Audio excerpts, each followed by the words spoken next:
Hey guys, tonight we dive into the fragrant world of Belgian chocolate's humble beginnings, as if we're sneaking into a centuries-old cocoa vault.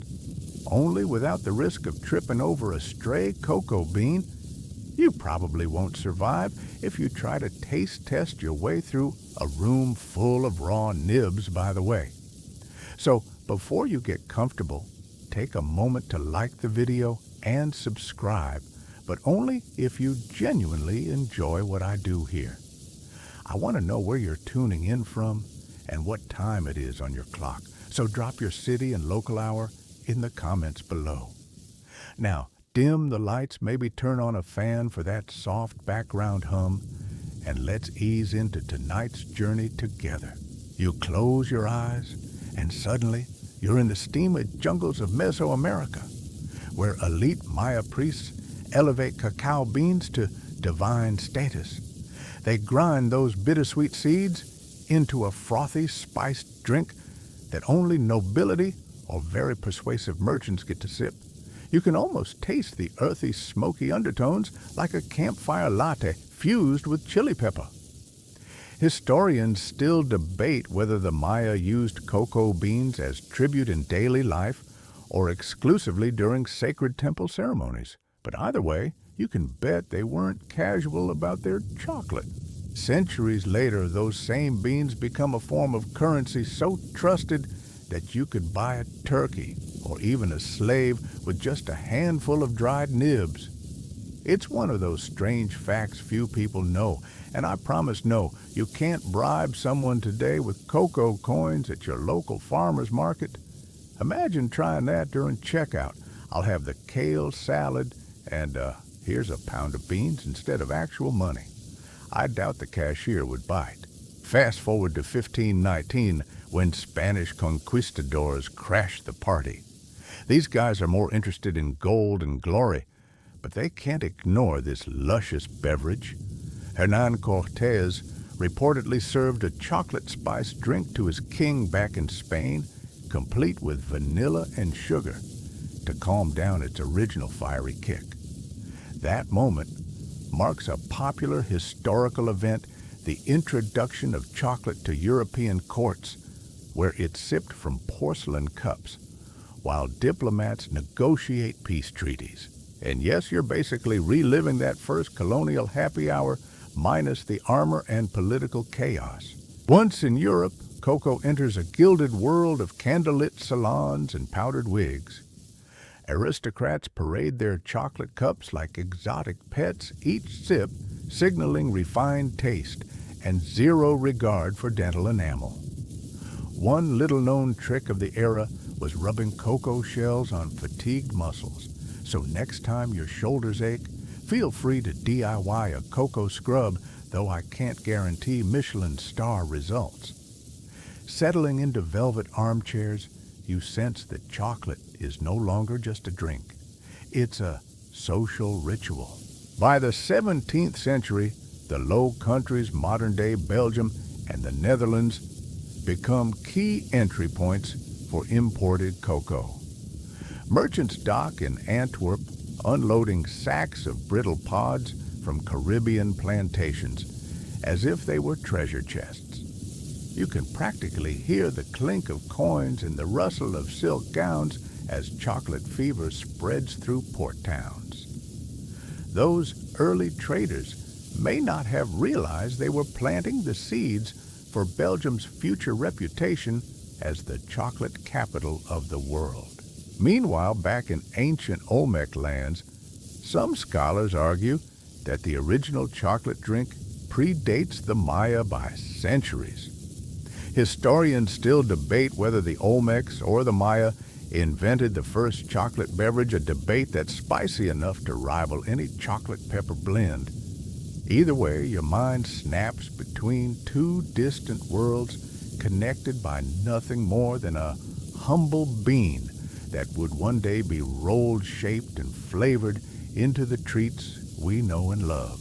In the previous part, you've traced the cocoa bean's epic voyage from temple rituals through European courts, feeling every roasted note and royal decree. As you lean in, the rich aroma seems to swirl around you, whispering promises of velvet ganache and floral surprises yet to come.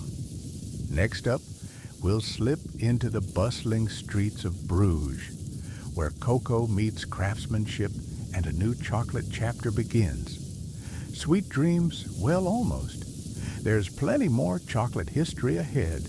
You step off the rattling barge onto the slick cobblestone quay of Antwerp and feel the humid breath of the harbor wrap around you like an old wool cloak. The air is heavy with saltwood smoke and something sweet and aroma so foreign yet tantalizing that you drag your feet closer to the open crates. Remember that Maya bean froth you almost tasted?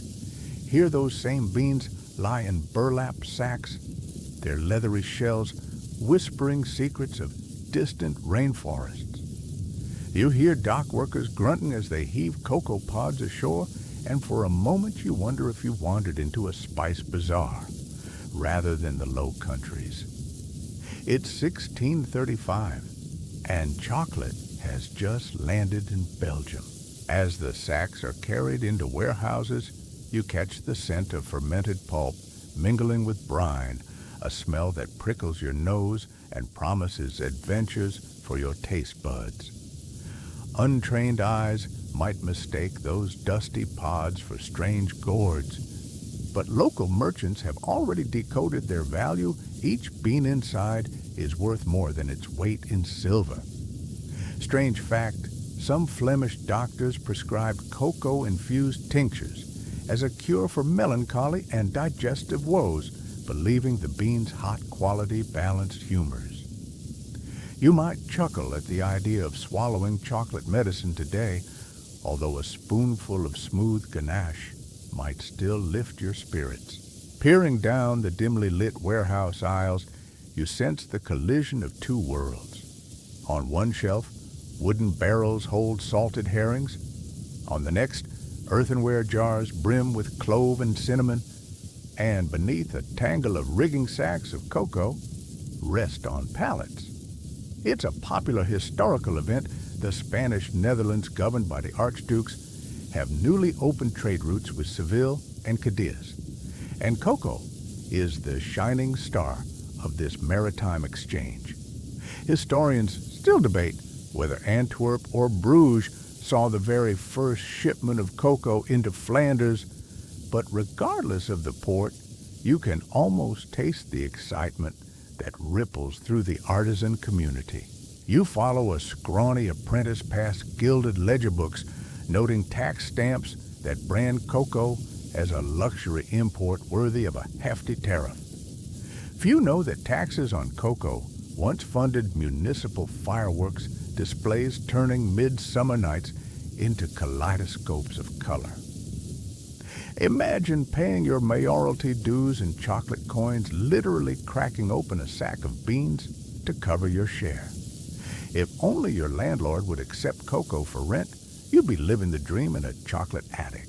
Winding through narrow lanes, you glimpse storefronts bordered with thick wooden shutters. Curious whispers drift out.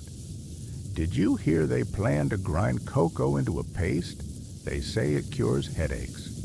As you press your ear to the window of a low-ceilinged workshop, you catch the rhythmic thrum of a stone mill turning beans into butter and powder. The walls vibrate with every grind as though the building itself is humming an invitation. You can practically feel the silky paste cling to your fingertips, sticky like honey, but deeper, more indulgent. In that same alley, a leather-skinned chocolatier wipes his brow and tosses a handful of freshly ground cocoa into a brass pan, melting it down into a molten river of dark gloss. He pauses, swirls it like a wine connoisseur, then gives it a quick taste. His whiskers twitch in approval. You watch him scribble notes on a scrap of parchment, add clove essence, try 24. It's like peeking over the shoulder of a mad scientist whose obsession is sweetness instead of splitting the atom. Outside, the chatter of the market spills over wooden stalls laden with produce, apples, cheese wheels, and something astonishingly exotic, little domes of chocolate paste heaped onto ceramic plates. You lean in and inhale that bittersweet perfume, your stomach rumbling at the thought of stealing a bite. A bold vendor waves you over one so for a taste, my friend. You hand over a copper coin and pop a dollop into your mouth. It floods your senses with deep, woody notes and a whisper of bitterness, like a dark roast coffee flirting with caramel. As word spreads, the social elite slip into hidden parlors to sample cocoa.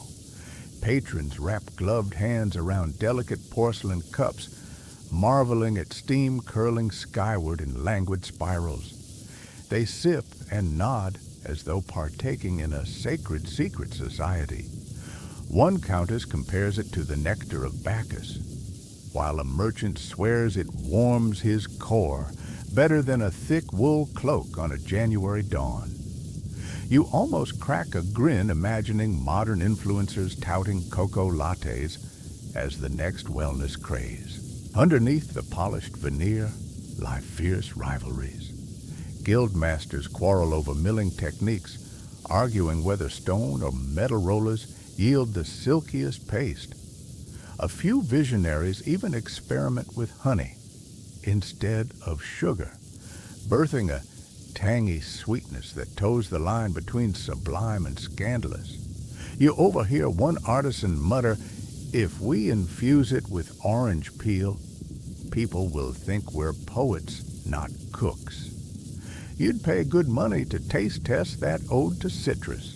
Inhale deeply, and you catch a faint hint of smoke drifting from nearby hearths, where cooks stir chocolate into custards and puddings, expanding cocoa's role from beverage to dessert.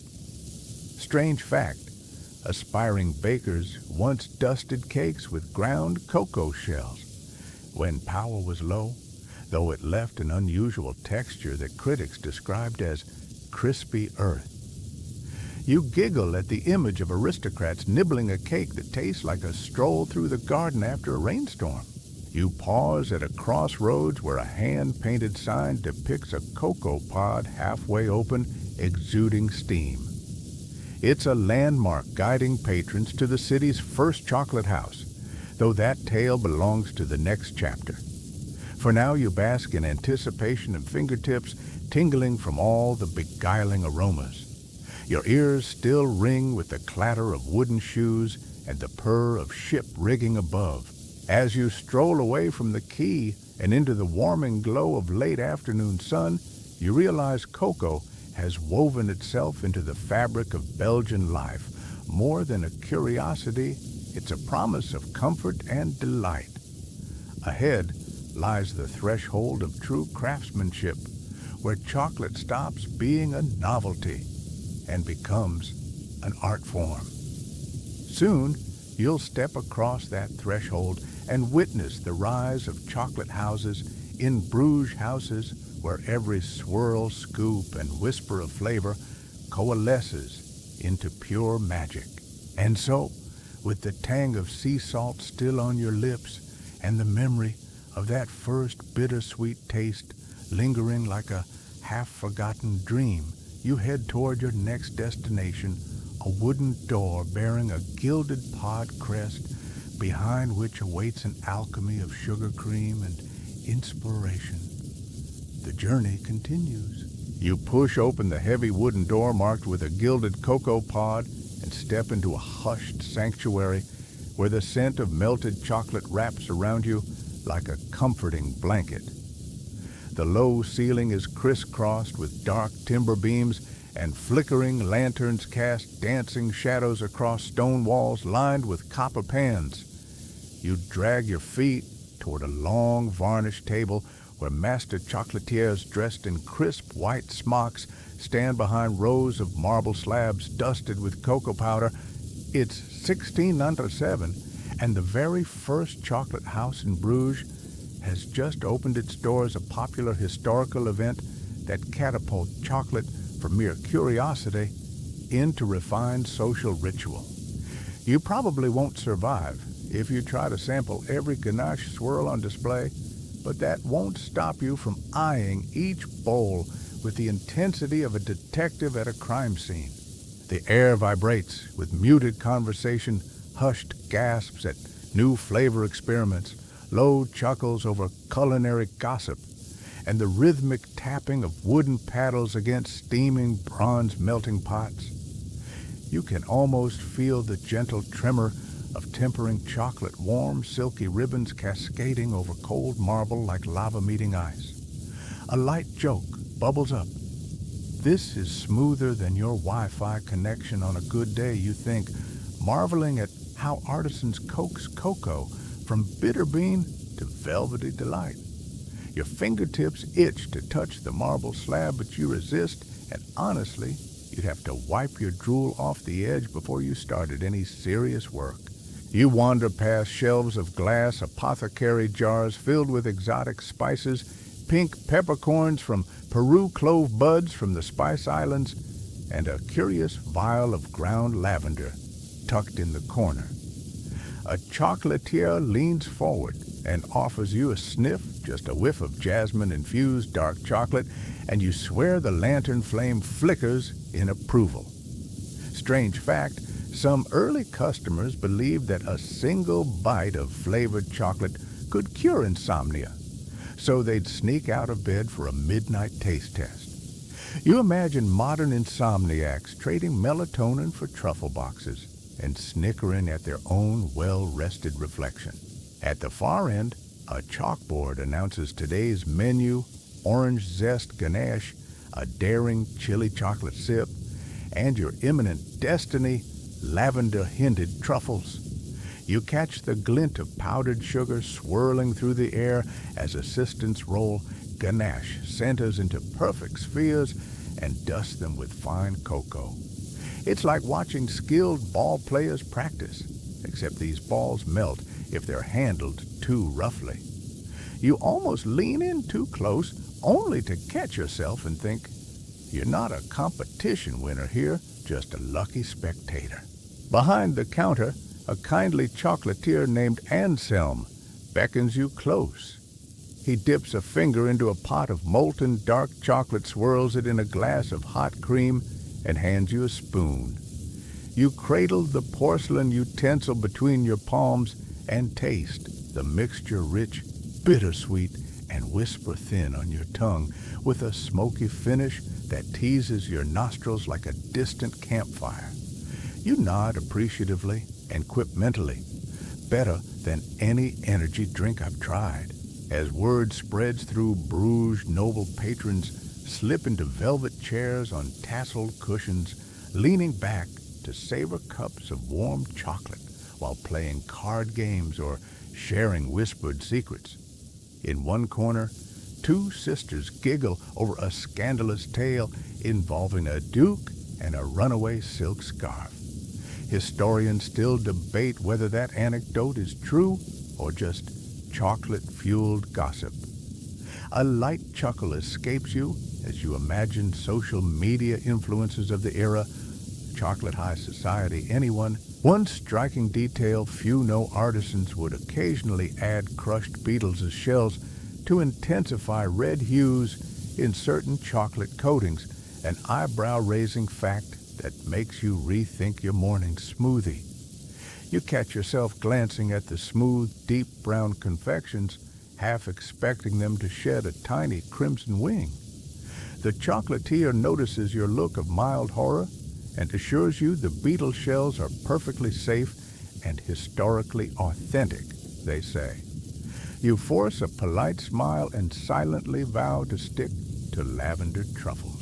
Between stirring tasting and rolling craftsmen, discuss news of the recent Treaty of Utrecht, celebrating the new peace that promises simpler spice imports and steadier cocoa supplies. You imagine Brussels cafes buzzing with gossip about how trade winds and political treaties shape what ends up in your mouth.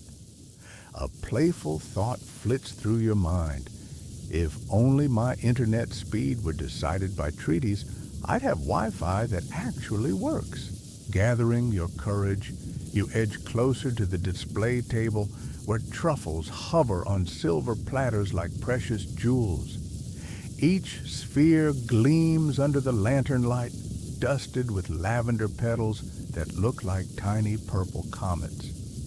You bend down and inhale, catching a floral note that tickles your senses more gently than any perfume counter. It feels like diving face first into a field of Provence blooms minus the bees and hay fever. In this magical chocolate house, you witness the birth of a new era of confectionery artistry, the rise of the chocolate house as a center of innovation, elegance, and just a hint of eccentricity. You've seen how simple ingredients, cocoa, sugar, cream, and a pinch of daring transform into sensory symphonies that still captivate the world centuries later. As you step back into the cobblestone street, the fading echoes of whispered mooms and wood-fired hearths cling to your memory, promising that the true alchemy of chocolate lies not just in taste, but in the stories, debates, and quirks that swirl around every decadent bite. And so, with sugar dust still on your fingertips and the gentle hum of medieval Bruges ringing in your ears, you move onward toward a kitchen where kitchen curiosity sparks the daring experiments that will one day become legendary lavender truffles. The journey continues. You slip through a narrow doorway into a warm, bustling kitchen where steam curls from copper pots like lazy ghosts begging for attention. The walls are lined with wooden shelves sagging under the weight of glass jars filled with sugar-spiced powders and something intriguing, dried lavender buds that still hold a faint floral whisper. As you step closer, you feel the heat from a roaring hearth, and the rhythmic clink of metal spoons tapping against bowls becomes a surprising kitchen symphony. In the previous part, you sensed chocolate's transformation in grand houses. Here, you witness its playful reinvention in the hands of a daring chef named Marcel, who's determined to dream up a delicacy far beyond plain bars. Marcel stands at a long oak table, smeared with patches of sugar and cocoa dust, his apron streaked with swoops of cream. He nimbly folds whipped egg whites into warm ganache, creating a fluffy mousse that billows like whipped clouds caught in a chocolate storm. You inhale the scent, a heady mix of rich cocoa, tangy cream, and something floral undercurrent that teases your senses like a well-timed punchline. You pinch your nose playfully and think, this is fancier than a king's bathwater, marveling at the audacity of whisking air into something so decadently heavy. On the pot beside him, a swirl of dark chocolate and cream simmers like a miniature volcano. Marcel leans in to check the temperature with a candy thermometer, its red line quivering at exactly 40 degrees, then dips a fingertip in and tastes. His eyes light up. Smooth, he announces, as if unveiling a lost treasure. You nod, imagining the look on a modern barista's face if you told them you preferred a training bra over a latte. It's one of those strange facts few people know. Early chocolatiers often tested doneness by hand, rather than relying on instruments, trusting their fingertips more than any gadget. As Marcel pours a ribbon of this cloud-like mousse into shallow molds, you notice he pauses to sprinkle a few lavender buds atop each portion. Those tiny purple petals look almost ornamental, like confetti left over from some secret celebration. A soft joke springs to mind. It's like throwing a garden party on top of a chocolate cake, but without the awkward small talk. You grin at the absurd image of mingling vegetables chit-chatting over hors d'oeuvres. Nearby apprentices scour the floor and chop blocks of tempered chocolate into slivers, dropping them into shallow pools of hot cream. You step forward and press your palm against the polished marble island. It's cool and reassuring, a stark contrast to the oven's roar behind you.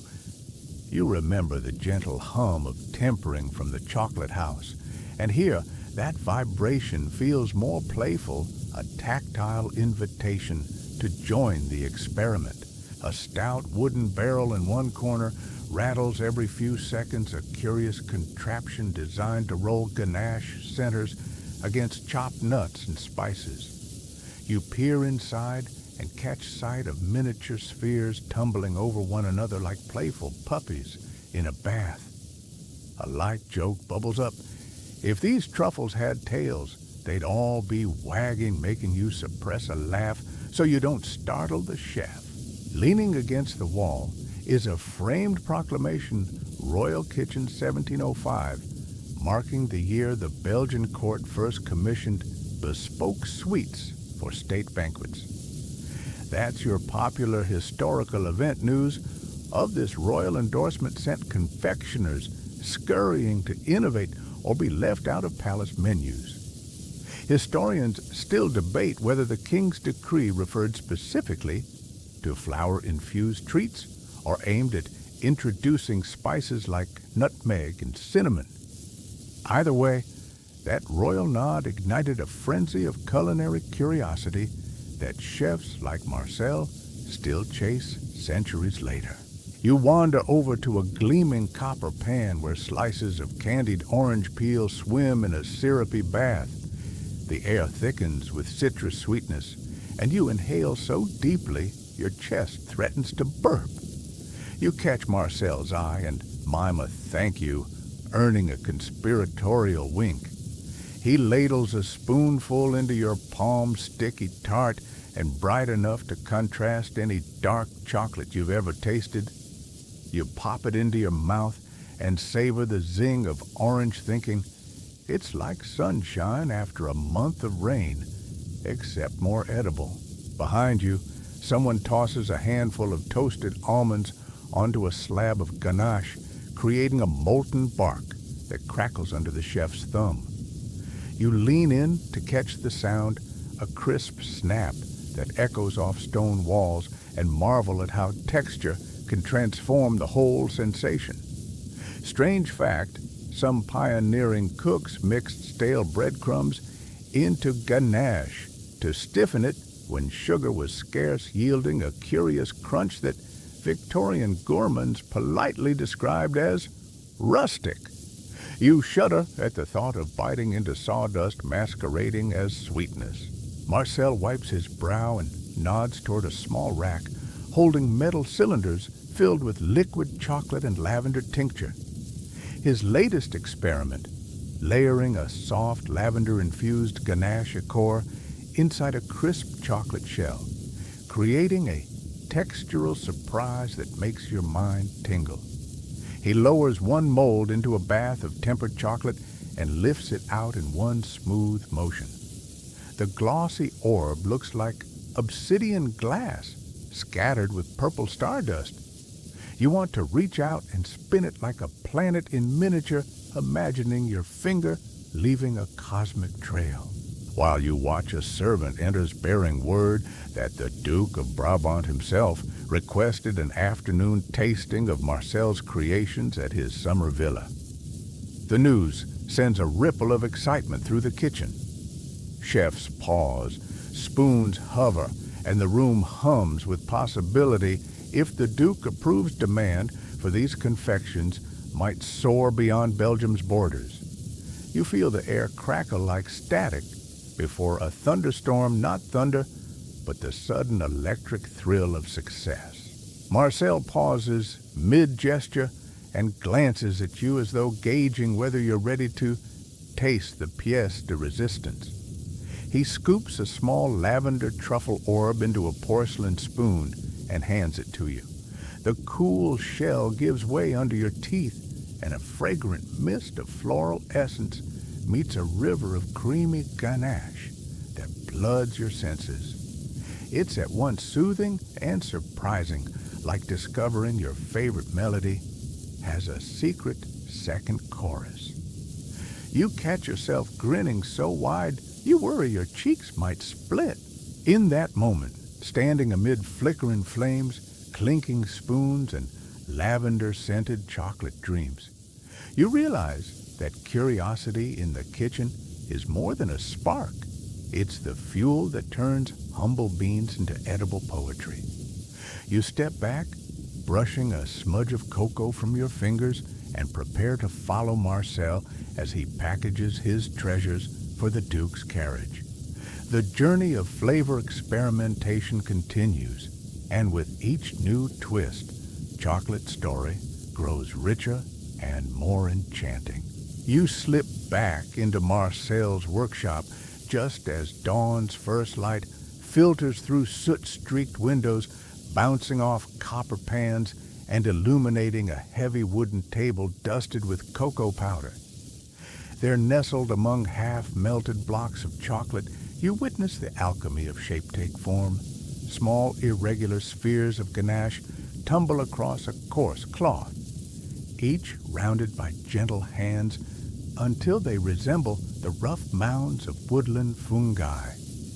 It's the birth of the truffle shape, a playful nod to the mysterious black truffle buried beneath European soil, even if these confections are infinitely more inviting than the real thing. You probably won't survive trying to pluck both from the forest floor at once, but that won't stop you from marveling at their simple allure. As you crouch beside the table, you can almost feel the velvety ganache yield under your fingers, warm and pliable like soft clay fresh from the potter's wheel. Marcel dips his hands in a shallow dish of fine cocoa powder and picks up each little orb, rolling it lightly until the powder clings like morning dew. You inhale the aroma, deep cocoa intensity, mingled with a whisper of lingering lavender from yesterday's trials, a scent so comforting it feels like a hot towel pressed against your cheeks. It reminds you of rubbing cocoa butter on dry skin after a beach day, except here it's pure indulgence without any gritty sunscreen vibe. You lean forward to watch Marcel demonstrate the classic technique. He scoops a dollop of ganache onto a greased spoon, then slides it onto a velvet cloth laid over a marble slab. With deliberate pressure, he pinches the cloth's edges and rolls, coaxing the ganache into near-perfect spheres, each one unique in its slight imperfection. A light joke pops into your mind. It's like watching a potter fashion the tiniest chocolate planets, no gravity needed. You grin at the thought of placing a flag on one like you're claiming a sweet new world. On a nearby shelf, you spot an old wooden mold stamped with the date 1710, hinting at early experiments to form ganache into uniform shapes. Strange fact, few people know that before truffles were hand-rolled, artisans tried pressing ganache into elephant-shaped molds for novelty, resulting in odd, lumpy elephants nobody dared eat publicly.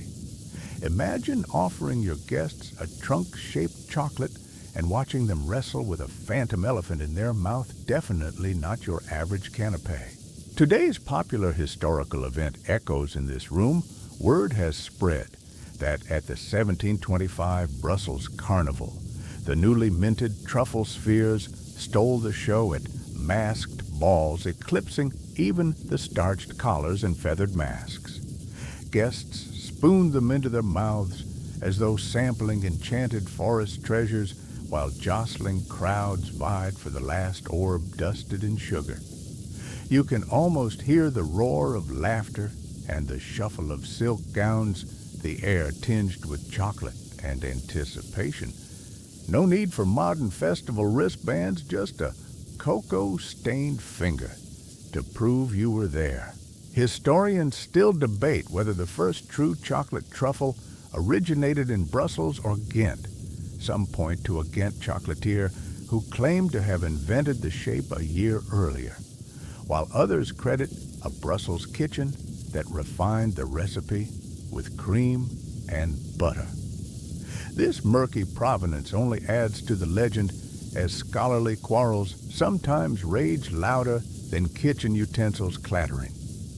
Anyone tuning in from home can guess that if this were a pie-eating contest, neither side would gladly concede victory. You reach out to touch one of Marcel's newly rolled truffles only to be halted by his gentle warning. The powder sets best after a few minutes of rest. You withdraw your fingers, resisting the urge to roll dozens yourself and fling them like paintballs at a blank canvas. Instead, you settle for observing as apprentices slide the truffles onto wooden racks to dry. You note the slight shimmer of their textured surfaces catching lantern light like fairy dust scattered across a tiny moon. A quick glance at a nearby ledger reveals curious notations. Add sea salt, try ginger glaze, test white chocolate core.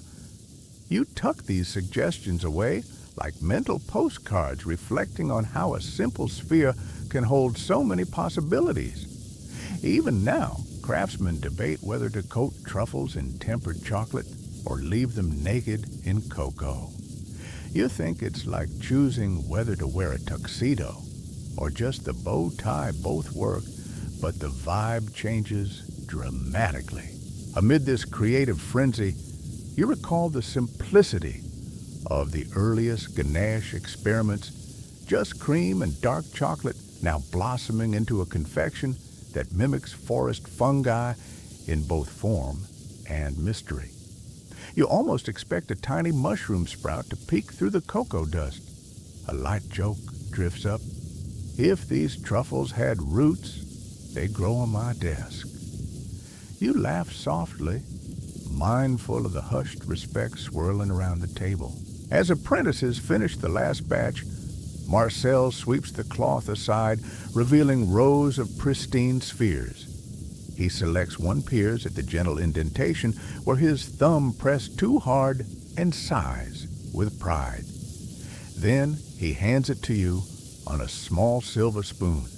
You lift it to your lips, bite through the delicate cocoa shell, and let the silky ganache flood your senses.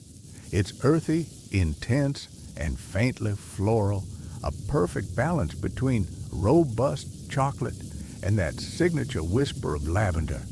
You gingerly close your eyes and savor the moment thinking I'd write a love sonnet for this truffle if I could rhyme velvet with anything.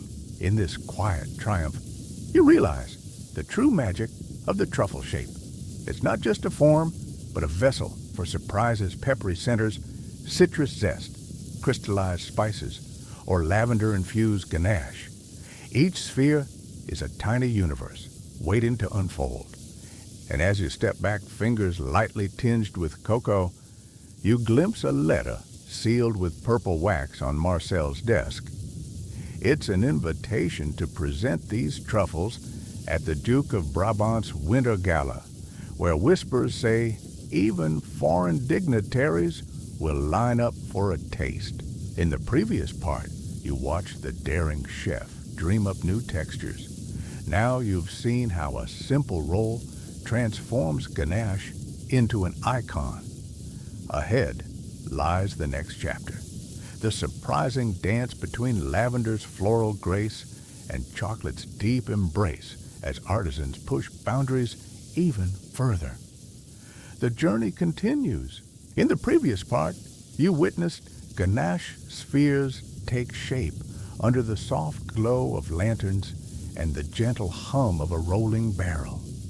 Now you lean back against the cool marble island and inhale lavender's soothing aroma.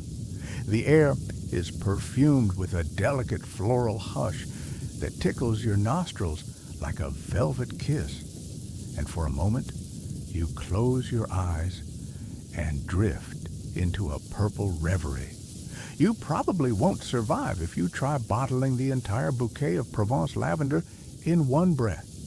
But that won't stop you from imagining what those tiny blooms could dance with dark chocolate. You step toward a low wooden shelf where dried lavender buds are piled in neat, fragrant pyramids. Each little twiglet looks as though it was plucked from a dream, velvety purple clusters perched on silvery green stems. You press a few buds between your fingers and let them crumble, releasing an aromatic puff that transports you to sun-drenched fields in southern France. The contrast between lavender's soft scent and chocolate's deep richness feels like pairing a whisper with a roar. You think it's like tuxedoed sheep grazing on clouds, and you giggle at the absurd image of sheep wearing bow ties. Nearby, apprentices grind lavender petals with sugar in a mortar and pestle, their rhythmic thwacks echoing across the workshop. You lean in close, the rhythmic tapping almost hypnotic, like a mellow drum beat in an ASMR video. Beneath the melody, you taste the sweet grit of lavender granules on your tongue, chalky at first, but then blooming into floral honey notes that linger long after you swallow. Strange fact, some early pastry chefs believed lavender sugar could calm feuding couples. Just sprinkle it into their tea and wait for harmony.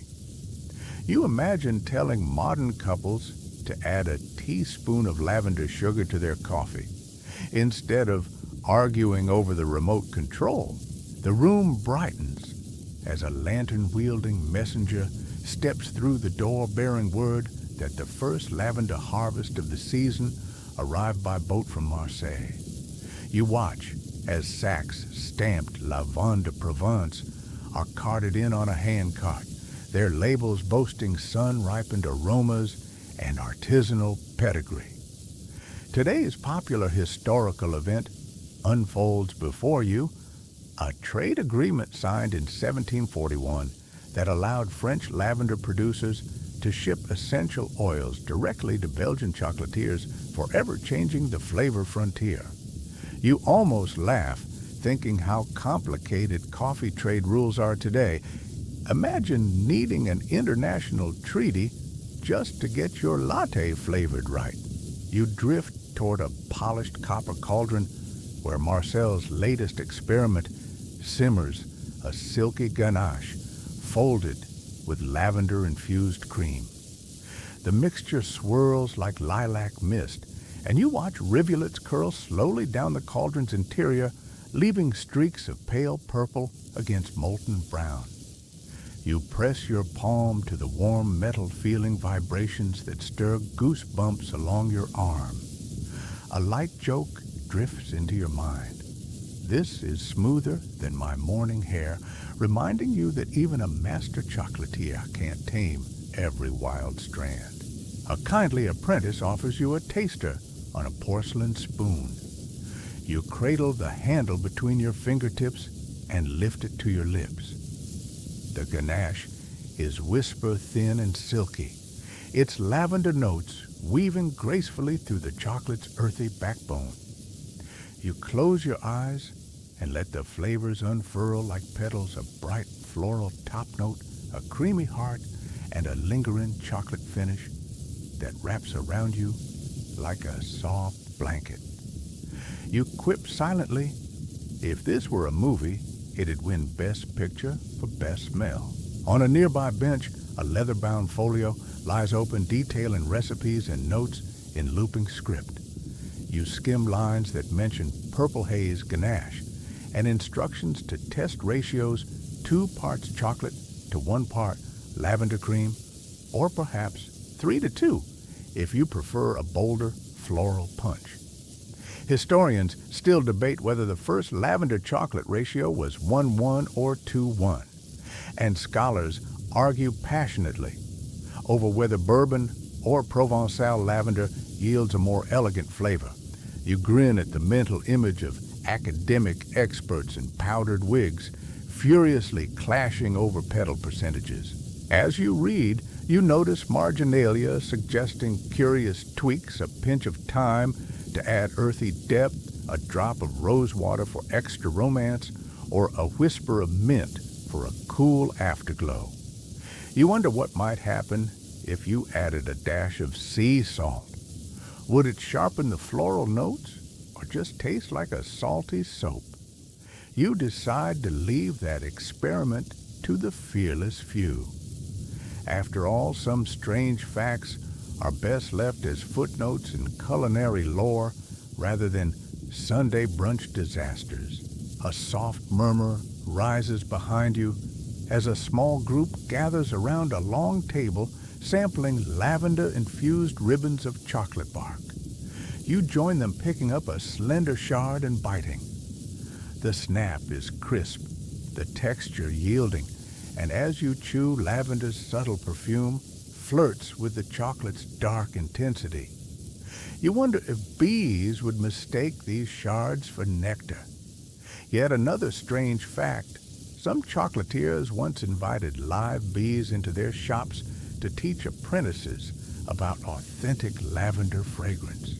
You shiver at the thought of buzzing in a chocolate workshop and quietly hope they switched to bottled oil before you arrived. Turning away from the table, you notice intricate truffle domes encrusted with crystallized lavender sugar, each one glinting under the lantern light like frost-kissed amethysts. You can almost hear tiny gemstones tinkling as each crystal breaks under your teeth, releasing a sugary burst of lavender aroma. It feels like biting into a flower that turned itself into candy. A light joke flits across your mind. My dentist would have a field day with these gems, but you prefer not to imagine drilling through crystallized petals. Outside the workshop window, you glimpse a carriage arriving, its lacquered sides emblazoned with the Duke of Brabant's crest. Couriers step down to inspect the latest shipments boxes labeled Lavender Truffle Prototype and Experimental Floral Ganache. You recall that the Duke's summer villa has become ground zero for confectionery innovation, where he hosts opulent tastings that lure in foreign envoys and local dignitaries alike. The Duke's patronage has cemented chocolate status not just as a luxury, but as a diplomatic tool spurred by floral innovation that few saw coming. You catch the Duke's messenger, casting a curious glance at your lavender-dusted fingers before handing you a sealed parchment stamped with purple wax. Marcel reads the note aloud. The Duke requests a private demonstration of lavender truffles at tonight's banquet, promising to grant a royal warrant to whichever confection wins his favor. A hush of anticipation ripples through the kitchen. This is no small honor and demand, for lavender truffles is poised to skyrocket if the Duke pronounces his approval. You step back from the cauldron and brush a stray lavender petal from your sleeve, tasting the floral residue on your fingertips. The scent clings stubbornly, a lingering reminder of how a simple bloom can leave an indelible mark on chocolate history. You think about the earlier parts of this journey: roasted cocoa from distant jungles, cobblestone quays in Antwerp, candlelit parlors in Bruges, and playful kitchen experiments with cream and spice. Now, lavender's fragrant allure crowns that story, binding earth and bloom to velvety indulgence. As evening shadows lengthen, you prepare to follow Marcel and his apprentices to the Duke's villa, where lavender truffles will make their grand debut. You can almost taste the anticipation in the air, a heady mix of expectation, floral mystery, and rich cocoa. Your next step lies beyond the workshop's warm glow, where high society will judge this daring floral dance. The journey continues. You slip through a narrow, unmarked corridor in Marcel's workshop, the door closing behind you with a quiet click that echoes like a secret handshake. In the previous part, you inhaled lavender's heady perfume and watched it swirl into ganache. Now, you're about to witness where those floral dreams first collided with chocolate's molten heart.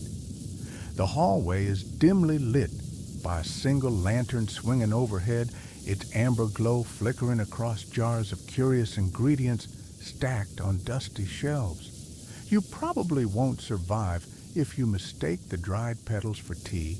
Some here are potent enough to send you into a dream state, but that won't stop you from leaning in close to inspect each mysterious container. A hush blankets the room as you enter, broken only by the soft hiss of steam rising from a small copper cauldron set atop a charcoal brazier. The air is thick with the scent of toasted cocoa nibs and the earthy tang of crushed herbs. You trace the smoky tendrils back to a leather-bound book lying open on a workbench, its pages stained with dark droplets of spilled syrup and annotated in looping script. Strange fact, early botanical experimenters sometimes used powdered mandrake root to intensify flavors, though ingesting too much risked vivid hallucinations. So most apprentices wisely stuck to lavender. You glance at your reflection in a tarnished spoon and wonder whether you'll hallucinate daisies dancing across the stone floor. On the bench beside you, plastered with bits of parchment, lie small vials labeled in fading ink. Lavandula, Vera rosemary resin, green tea extract, and one cryptic note reading simply, Tarragon Marcel's voice drifts over from the next chamber, instructing an apprentice to test a tiny pinch of crushed tarragon against a spoonful of ganache. You inch closer, heart pounding, like an old metronome, as the apprentice forks a bit of dark paste spiked with pale green flecks toward his lips. He chews thoughtfully, brow furrowing, then breaks into a grin. Surprisingly, herbal, he murmurs.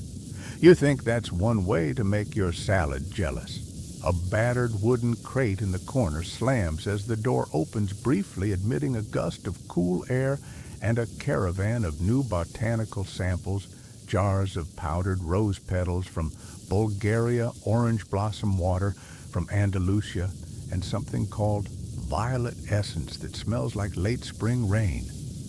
Today's popular historical event unfolds here. It's 1752, and news has just reached Brussels of a grand botanical exhibition in Paris, where confectioners and apothecaries gathered to swap notes on edible flowers. Marcel is determined to outshine them by presenting a lavender chocolate fusion so refined it will earn Belgian artisans the crown of floral confection mastery.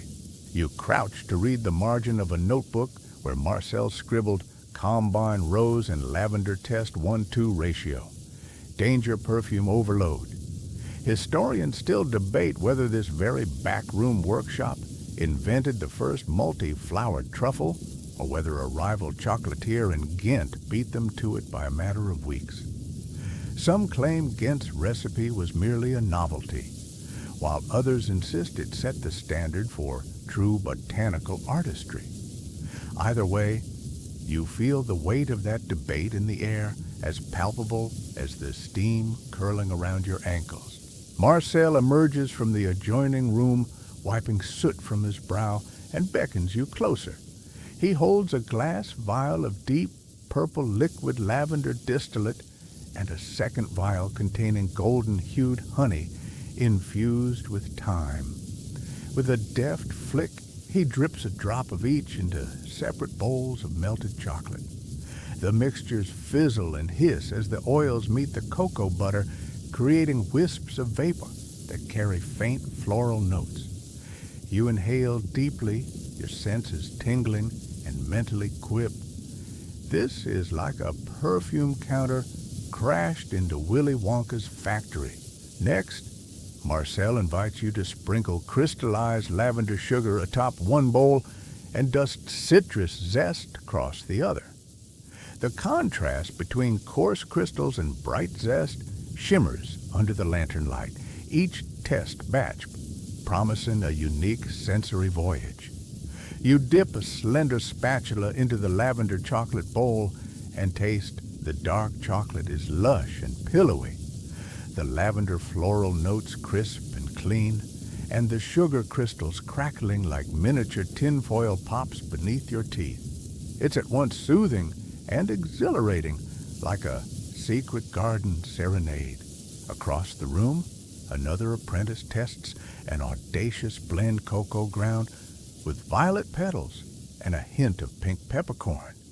You spare a glance and see his eyes widen as the peppercorn's warm bite trails the floral sweetness.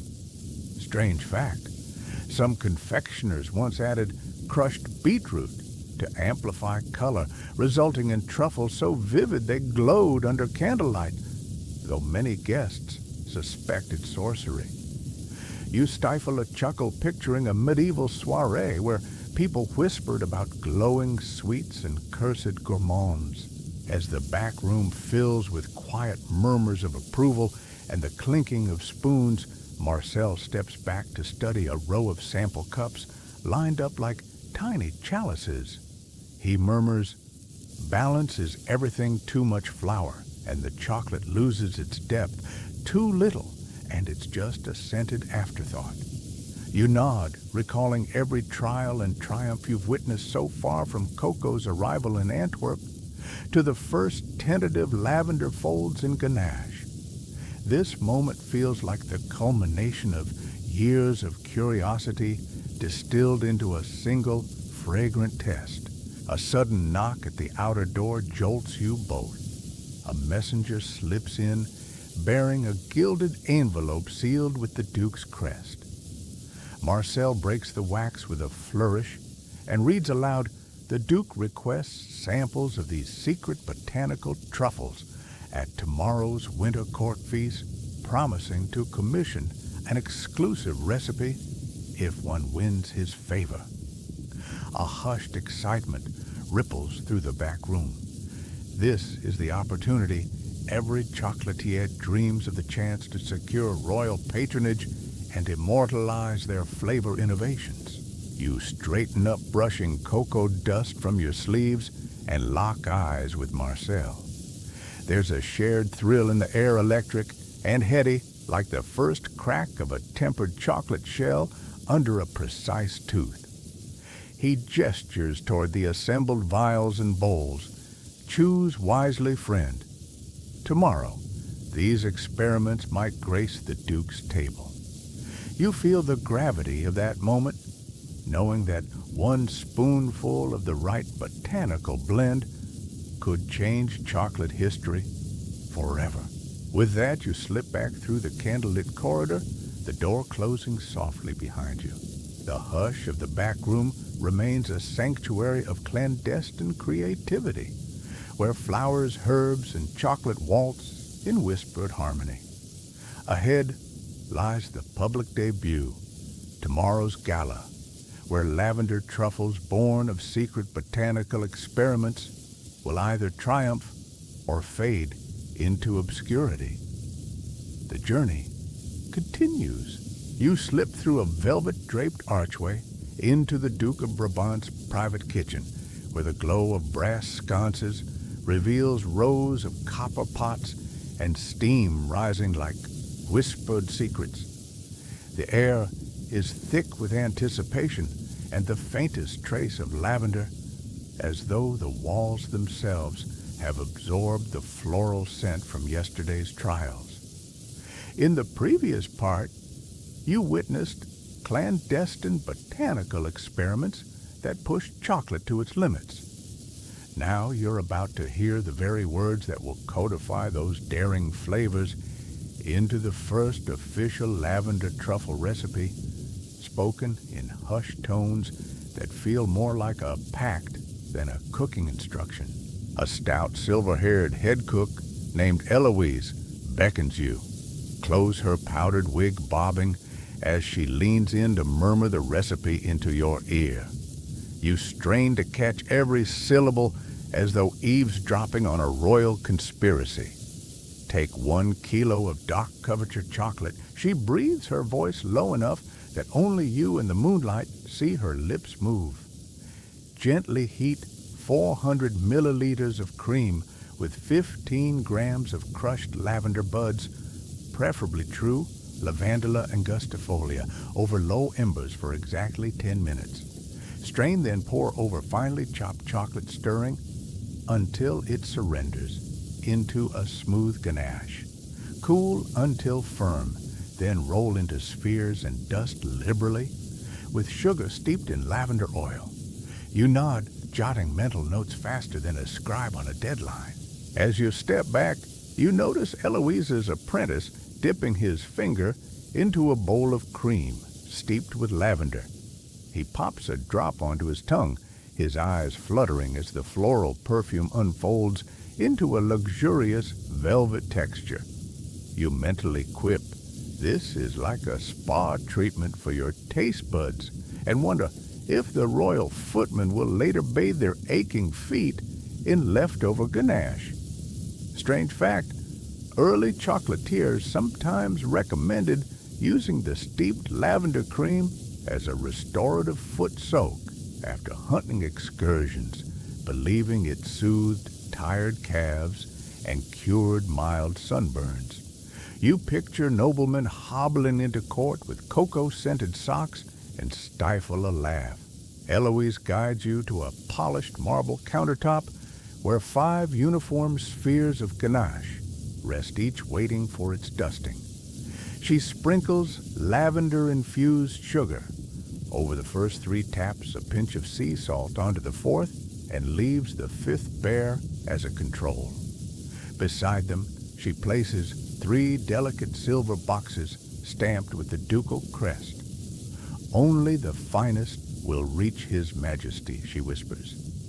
You lean in, inhaling the fragrant haze, and think, if perfume ever had a flavor, this would be it. Behind you, the kitchen registers a popular historical event, tonight's Winter Court banquet of 1754, where foreign ambassadors, high clergy, and visiting dukes converge under crystal chandeliers. Word has spread that Belgian chocolatiers are debuting a floral-infused confection, and the Duke himself has promised a reward, perhaps a royal warrant to the artisan whose truffle secures his favor. You glimpse a curtained window, beyond which a glittering ballroom waits, its parquet floor echoing with distant laughter and the soft scrape of powdered shoes. While Eloise supervises packaging, you notice a ledger propped open on a nearby table. Its pages bear countless recipe variations, from ratios of 2-to-1 chocolate to cream to notes on steeping times ranging from 5 to 15 minutes. A marginal note scrawled in Eloise's hand reads, "Original trial, use lavender honey instead of sugar, too cloying." Historians still debate whether the earliest lavender truffle recipe called for honeyed sweetness or plain sugar, with some scholars arguing that the honey version was the true forerunner, and others insisting it was merely a short-lived experiment. You feel the weight of that debate settle like cocoa dust in the back of your throat. Just then, a clatter announces the arrival of the Duke's personal steward, who carries a silver salver bearing 2 trays, one heaped with sugar-dusted truffles, the other lined with plain ganache spheres. Eloise and the steward share a curt nod before he tucks the trays into a sedan chair destined for the ballroom floor.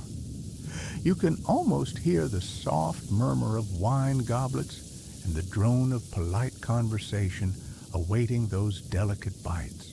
As the trays vanish, Eloise offers you one final taste, a piece of lavender-dusted truffle nestled on a slivery spoon. You lift it and bite through the sugar shell, feeling that familiar snap. Then let the ganache bloom across your tongue, lavender's subtle floral top note folding seamlessly into the chocolate's deep, earthy heart. A smile tugs at your lips as you think I'd write a sonnet for this if rhyme schemes weren't so restrictive. You swallow, and the flavors linger like a lullaby, promising memories you'll carry long after the candle flames die. Before you can savor more, the Duke's bell chimes from the ballroom, echoing like a call to arms. But instead of swords, the weapons here are forks and silver spoons. You follow Eloise through a tapestry-lined corridor that smells faintly of wood smoke and roasted chestnuts each step, thudding in time with your racing pulse. Outside the grand doors, you glimpse greeted guests in powdered wigs and fur-trimmed coats, leaning forward in their seats to witness the confectionery debut. You slip into the back of the banquet hall just as the steward sets the ivory tray atop a central table. Gasps ripple through the assembly when the Duke lifts the first truffle, his fingers poised with regal poise. He sinks his teeth through the sugar crust, and for a moment the entire hall holds its breath, an atmosphere so charged you could bottle it like fine wine. Then a slow smile spreads across his lips, followed by a nod of approval. Courtiers exchange knowing glances, and a wave of applause rises as though the floral whisper of lavender has united every tongue in silent marvel. In that electric moment, you understand the true power of this recipe. It binds the earthy seriousness of dark chocolate with the light-hearted levity of lavender blossoms, crafting an experience both comforting and surprising. You recall every trial and misstep you've witnessed, the crushed petals tested, the debated ratios, the honeyed experiments, and realize they all converged here in this hushed recipe, whispered against a backdrop of flickering candlelight and hushed expectation. As the Duke leans in to inquire about the recipe's origins, Eloise offers a modest bow, her powdered cheeks rosy with pride. You stand by cocoa dust, clinging to your sleeves as she explains the secret of steeped lavender and precise ratios. The Duke's eyes gleam, and he pronounces softly, "Belgian artistry knows no equal." A hush descends, then a chorus of murmured approvals, and finally a toast raised in honor of the lavender truffle's triumphant debut. You slip out amid the clinking crystal, smiling to yourself as the crowd's laughter and whispers fade into the night. In this single whispered recipe, you've heard the heartbeat of chocolate's floral revolution, an innovation that will ripple across Europe, inspiring confectioners to explore every blossom under the sun. You step back into the corridor, feeling the cool draft on your face and the lingering perfume of lavender on your lips, knowing that the public reaction you're about to witness will seal this recipe in history. Next, you'll join bustling markets and grand salons to see how everyday people embrace these lavender orbs. Some will swoon, others will scoff, but every palate will carry a memory of that first luminous bite. The journey continues. You emerge into the bustling open-air market on Rue du Midi, where wooden stalls bristle with baskets of apples, wheels of cheese, and now lavender-scented truffles, piled in neat little pyramids on polished pewter platters. The afternoon sun warms the cobbles, carrying the mingled scents of warm bread, roasting chestnuts, and that unmistakable floral chocolate perfume that drifts like a promise through the crowd. You sidle up to a vendor whose cheeks are dusted with cocoa powder, his apron flecked with lavender sugar, and you whisper, "One taste of the new creation, if you please," feeling oddly like you're ordering a forbidden potion. You probably won't survive if you try to sample 10 of these in a row. But that won't stop you from trying to negotiate for a second bite under the guise of research. As you pop the first sugar-dusted orb into your mouth, a hush ripples through the onlookers. At that moment, the first public lavender truffle tasting in Brussels becomes a popular historical event, and rumors spread faster than a runaway carriage. Have you heard of the floral chocolate? They say it tastes like sunshine wrapped in velvet. You hear the murmur of skeptical nobles muttering about lavender's place being in bathhouses, not bonbons, while street urchins giggle at the idea of grown men sniffing their desserts like perfumers. Strange fact, some savvy vendors once laced truffles with dried rose petals as a joke, charging extra and watching customers chase imaginary love potions. You giggle at the thought of florally fixated suitors forgetting where they're going. You lean closer, catching snippets of conversation. A proud matron in her best silk gloves declares, "It's as if Provence herself whispered into my mouth."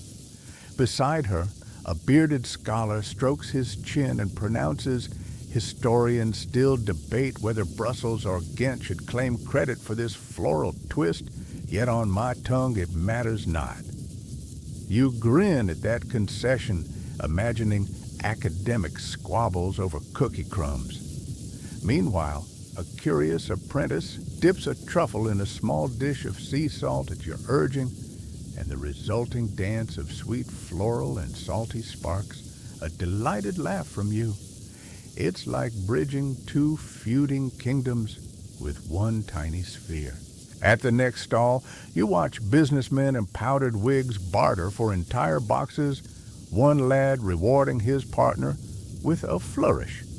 To lunar negotiations, "May our profits bloom like lavender," a slip of humor flies between them.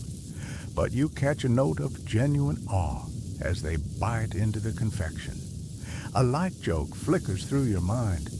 If only my investors got as excited about my proposals. You tap your finger against a leftover cocoa shell, counting the beats of amazed gasps surrounding you. The scent of lavender truffles mingles with the briny tang of herring stands, creating a sensory mashup so surreal it reminds you of a dream where guillotine crowds eat candy floss. But here, everything feels deliciously possible. Street performers strike pipes and drums, and a small troupe of dancers weaves around the stalls, their ribbons fluttering like petals in the breeze. One dancer offers you a lavender truffle in exchange for a bow, and you oblige, feeling ridiculously regal, accepting a bite of floral bliss. You imagine modern tourists lining up for bus tours of chocolate-lavender fusion, complete with souvenir sachets of cocoa-dusted lavender. A sudden commotion draws your eye to a group of traditional chocolatiers who glare at the lavender stall as though it's a trespassing bard. A stout woman in a crisp apron shouts, "Chocolate should not smell like garden flowers," while her apprentice counters, "But it tastes like poetry." The debate swells until a magistrate steps in, reminding them that innovation is the life's blood of art. You snort silently and think, if only town council settled trade policies with a spoon instead of scrolls. Across the market, children cluster around a makeshift demonstration table where a robed apothecary explains how steeping lavender in cream brings out milder floral notes. You lean over for a peek and taste a ribbon of dark chocolate spiked with mint, only to be reminded that rival botanicals still vie for spotlight. Strange fact, once a flamboyant confectioner attempted to flavor truffles with saffron threads, charging triple price until customers discovered they were eating dyed hay. You suppress a laugh as you imagine golden truffle flakes turning a customer's tongue bright yellow.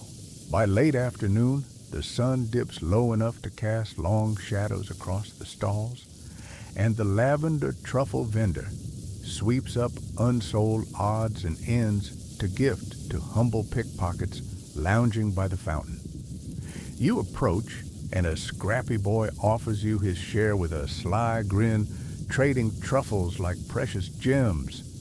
You bite into his offering, feeling the crystallized sugar crackle under your teeth, and lavender-laced ganache flood your senses like a lullaby in a chocolate form. You wink at the boy and think, only a true artist can make mischief taste so refined. As evening candles flicker to life in lanterns above the market, you notice that demand for lavender truffles shows no sign of waning. Vendors pack boxes, apprentices scurry for fresh batches, and even stern-faced patricians lean in to sample the exotics. The scent weaves through the crowd like a spell binding disparate souls in floral chocolate wonder. Historians still debate whether the first glimmer of public infatuation sparked here or at a private salon downtown. But in this moment, you know the effect is undeniable. With a final taste lingering on your tongue and sugar-dusted lips, you step away from the market throng, watching lantern light dance on cobblestones dampened by evening dew. You recall the hush in the Duchess's parlor, the hush in the Duke's banquet hall, and now this vibrant street chorus of floral delight. You tuck a stray lavender petal behind your ear, both souvenir and promise, and grin at the thought that this lavender truffle has not only flavored chocolate history, but also forever scented the memories of everyone it touched. And so, with markets abuzz and confectioners polishing their copper pots in eager preparation for the next morning's rush, you prepare to step into salons where traditionalists spar with innovators and discover how purists and pioneers clash over the very soul of chocolate. The journey continues. In the previous part, you tasted lavender truffles igniting market frenzy. Now you slip into a grand salon where gilded mirrors and plush velvet set the stage for a different kind of spectacle, a clash between purists and innovators that crackles like static in the air. You step through double doors into a spacious chamber warmed by a marble hearth, its flames flickering against walls hung with tapestry scenes of cocoa harvesting. You probably won't survive wading into this debate unarmed, but that won't stop you from leaning against a lacquered side table laden with porcelain teacups, ready to eavesdrop on culinary diplomacy at its most dramatic. A circle of stern-faced guild masters in starched collars cluster near one corner, their hands clasped behind their backs as they appraise a display of traditional chocolate bars, each one meticulously molded and coated in plain cocoa powder. Nearby, a raucous cohort of young chocolatiers brandishing pastry bags and experimental confections, truffles swirled with rose petals, bars flecked with candied ginger, and yes, lavender-laced spheres gather to champion creative freedom. You inhale sharply, catching whiffs of toasted cocoa butter mingled with floral wafts and spicy undertones, as though someone threw a garden party in a spice bazaar. A tall purist named Monsieur Lefebvre leans forward, tapping a rigid finger against a slate tablet. Chocolate should honor its bean, he declares in a voice as firm as tempered ganache. No flour or foreign essence belongs in our sacred bars. His tone carries the weight of centuries, as if he's guarding an ancient cocoa shrine. Strange fact, some purists once insisted that only beans from the Orinoco region were fit for consumption, dismissing all others as bean imposters, and they reportedly staged midnight bean-ins secret gatherings to smoke out inferior pods. You think I'd pay good money to see them roasting subpar beans over a bonfire, and you snort silently. Across the room, a vivacious innovator named Elise DuPont steps forward, apron dusted with lavender sugar. She presents a delicate platter of truffles spritzed with orange blossom water, her eyes bright with conviction. Chocolate is a canvas. She counters her voice, dancing like whipped cream. Flowers, spices, even a hint of sea salt are the brushstrokes that reveal its true artistry. You tilt your head and catch the gentle clatter of a sugar crystal tumbling across porcelain like a bell signaling the start of a duel. This salon debate coincides with today's popular historical event, the 1767 Confectioners' Symposium in Brussels, where guild officials and avant-garde artisans convened to rewrite chocolate regulations. It's said that tempers flared so high, one attendee attempted to settle an argument by flinging a sugar-dusted truffle at his rival. Fortunately, it landed in a teacup rather than a wig. The incident became the stuff of legend, and even now you can almost hear the echo of frantic footsteps and muffled apologies behind these very walls. You sidle closer as a burly guild master named Bastion sneers at a bar sliced to reveal violet-infused layers. A toy for the pampered wealthy, he grumbles, "Real chocolate lovers want the bean's pure voice, not perfumed distractions." You wrinkle your nose picturing someone chewing on a bar that smells like a French garden and think, that's one way to get catcalls at a wedding. A light joke warms your chest as you imagine the bride berating guests over scented confections. Elise counters by offering everyone a taste of her latest creation, a lavender cranberry ganache, enrobed in dark chocolate. You accept the spoon with trembling excitement, placing it to your lips and letting the tart cranberry note spark against soft lavender sweetness. You murmur silently, "This tastes like a love letter from spring," and watch as purists make hesitant faces. One clenches his jaw before whispering to his neighbor, "Perhaps chocolate can learn a few new tricks after all." That admission ripples through the room like a shy smile.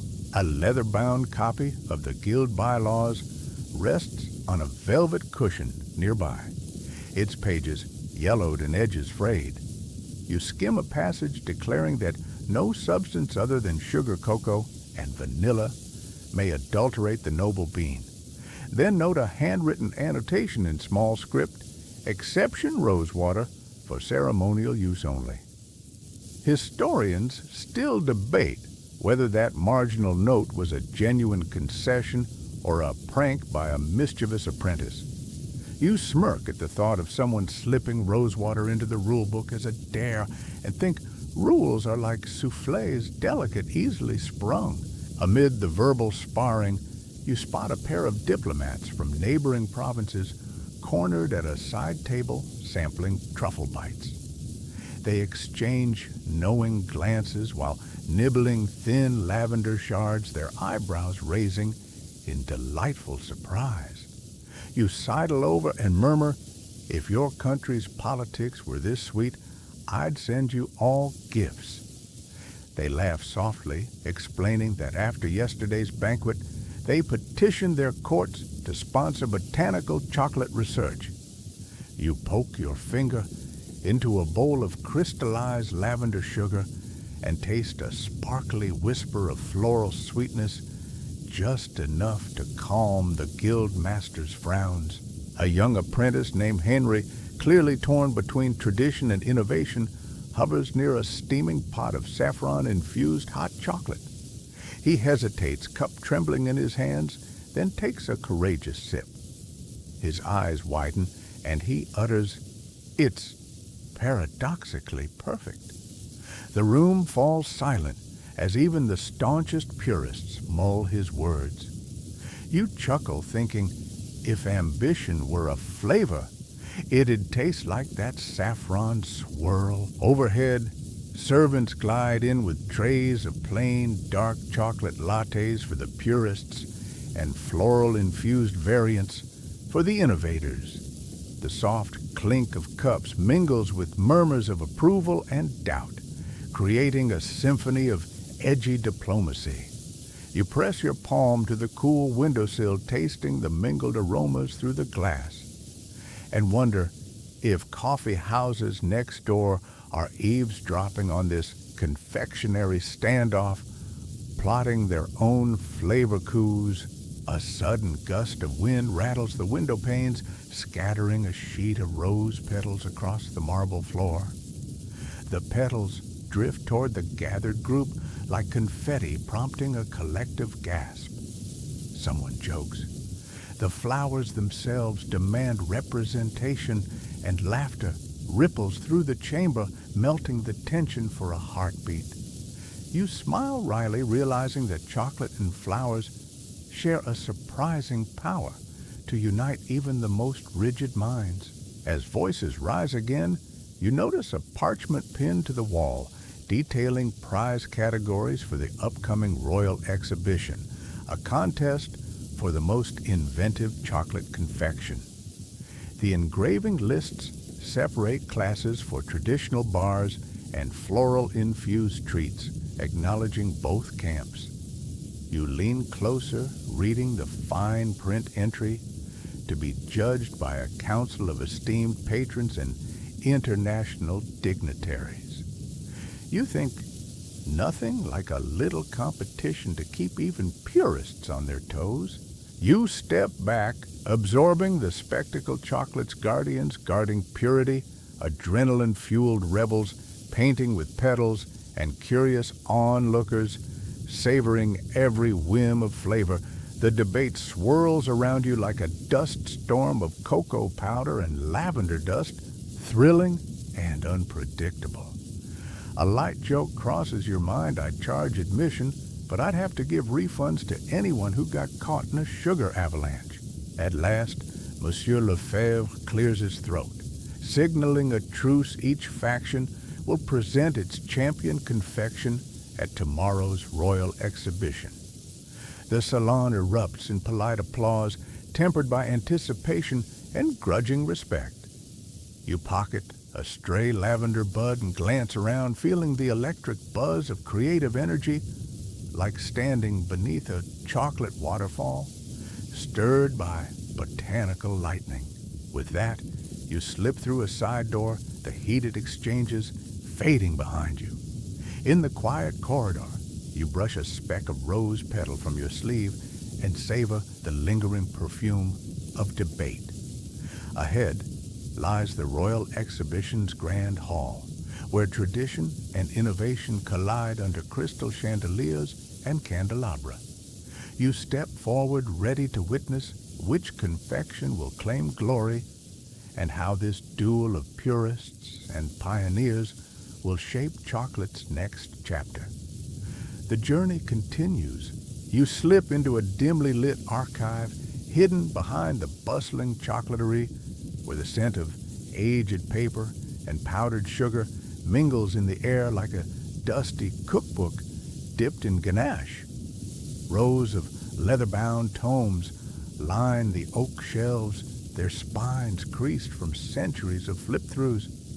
You probably won't survive trying to read every marginal note in one sitting, but that won't stop you from pulling down a thick volume titled Treatises on Confectionery. Its pages yellowed and dotted with flecks of cocoa that look like tiny fossils.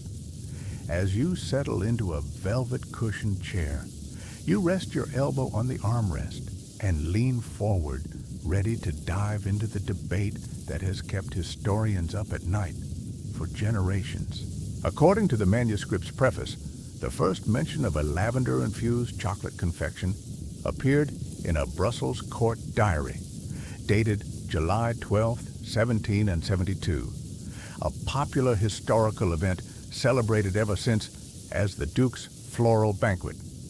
There, a royal scribe recorded how courtiers gasped when they bit into spears of chocolate that smelled like fresh-cut lavender fields. You can almost hear the rustle of silk gowns and the soft click of porcelain spoons as guests marveled at this daring new flavor. Yet just 3 pages later, an anonymous footnote claims a Ghent nun named Sister Clémence penned a recipe for herbe de chambre truffle in her convent ledger a full 2 years earlier, but kept it secret, believing floral chocolate was too avant-garde even for her fellow sisters. Strange fact, Sister Clémence's original recipe was rediscovered only when her monastery laundry was modernized in 1903 and the ledger used as binder paper for hymnals. You grin at the image of sacred songs wrapped in chocolate lore. You flip the page and discover a yellowed sketch, 2 confectioners, one in Brussels, one in Ghent, each tossing lavender petals into bubbling cauldrons. The Brussels chef's notes recommend steeping the buds for 10 minutes. The Ghent chef's margin suggests a brisk 5-minute infuse to preserve sharper floral notes. A light joke crosses your mind. These rivals must have been the original minute made, but for lavender. You tap the parchment gently, almost as if coaxing the faded ink to whisper its secrets aloud. Historians still debate whether Brussels or Ghent deserves credit for the lavender twist. Some assert that Brussels chocolatiers had superior trade connections to Provence, granting them access to the finest Lavandula angustifolia, and thus the first truly refined lavender truffle. Others argue that Ghent's convent kitchens, insulated from courtly fashions, allowed nuns like Clémence to experiment, freely birthing the concept independently. The evidence is murky. One set of records lists bulk lavender imports to Antwerp dated 1769, while another ledger from Ghent records a convent's purchase of purple petals in 1770, marked strictly for medicinal confection. You imagine scholars hunched over these same documents, scribbling frantic notes in margins that have long since curled away. Pulling another volume from the shelf, you find illustrations of truffles in 2 styles, one coated in fine lavender sugar, favored by Brussels, another enrobed in tempered dark chocolate with a purple glaze layer, championed by Ghent. You lean in so close, your nose almost brushes the illustration, and you inhale a ghost of lavender perfume, as though the paper itself remembers those early creations. You think, if only I could taste ink, then laugh at the absurdity of nibbling on archival sketches. A ledger entry dated October 15, 1773, details a culinary conference held in Leuven, where chocolatiers from both cities convened to compare recipes. Attendees sampled side-by-side truffles, blindfolded to guard regional pride, and recorded preference tallies. The results were split evenly, an even dozen for Brussels' subtler floral approach, and a dozen for Ghent's bolder lavender splash. That evening's symposium became a footnote in confectionery history, yet its transcripts disappeared under mysterious circumstances. Some say a jealous chocolatier burned them to preserve his city's dominance. Strange fact, rumor has it, a single surviving transcript was hidden inside a hollowed-out truffle mold, only to reemerge in an attic sale in the 1980s, when a baker's grandson discovered it still dusted with cocoa. As you turn another page, you'll find a poem praising the purple jewel of Brussels, penned by a court poet who declared lavender truffles more enchanting than a velvet breeze at dusk. Opposite it, a Ghent folk ballad calls the confection Sister's Secret, celebrating Clémence's quiet genius. You can almost hear the lilting lyrics, the tune floating on the breeze of a late summer's eve. A light joke surfaces. Who knew chocolate debates could inspire better poetry than war odes? In the margin, a later editor scribbled, "Burn all this if floral chocolate wanes, an ominous reminder that tastes shift as swiftly as seasons." Indeed, by the early 19th century, lavender truffles fell somewhat out of vogue, overshadowed by spiced confections like cinnamon clove lozenges and nutmeg butter caramels. Yet the debate persisted. Geneva chefs claimed they invented the first truffle coin with a lavender honey core in 1805, complicating the provenance further. You snort at the thought of Swiss confounding Belgians and Dutch in the chocolate origins game, a historical mashup as tangled as a nursery rhyme. A nearby footstool bears a tin box labeled Family Secrets, containing fragile recipe cards bound with a purple ribbon.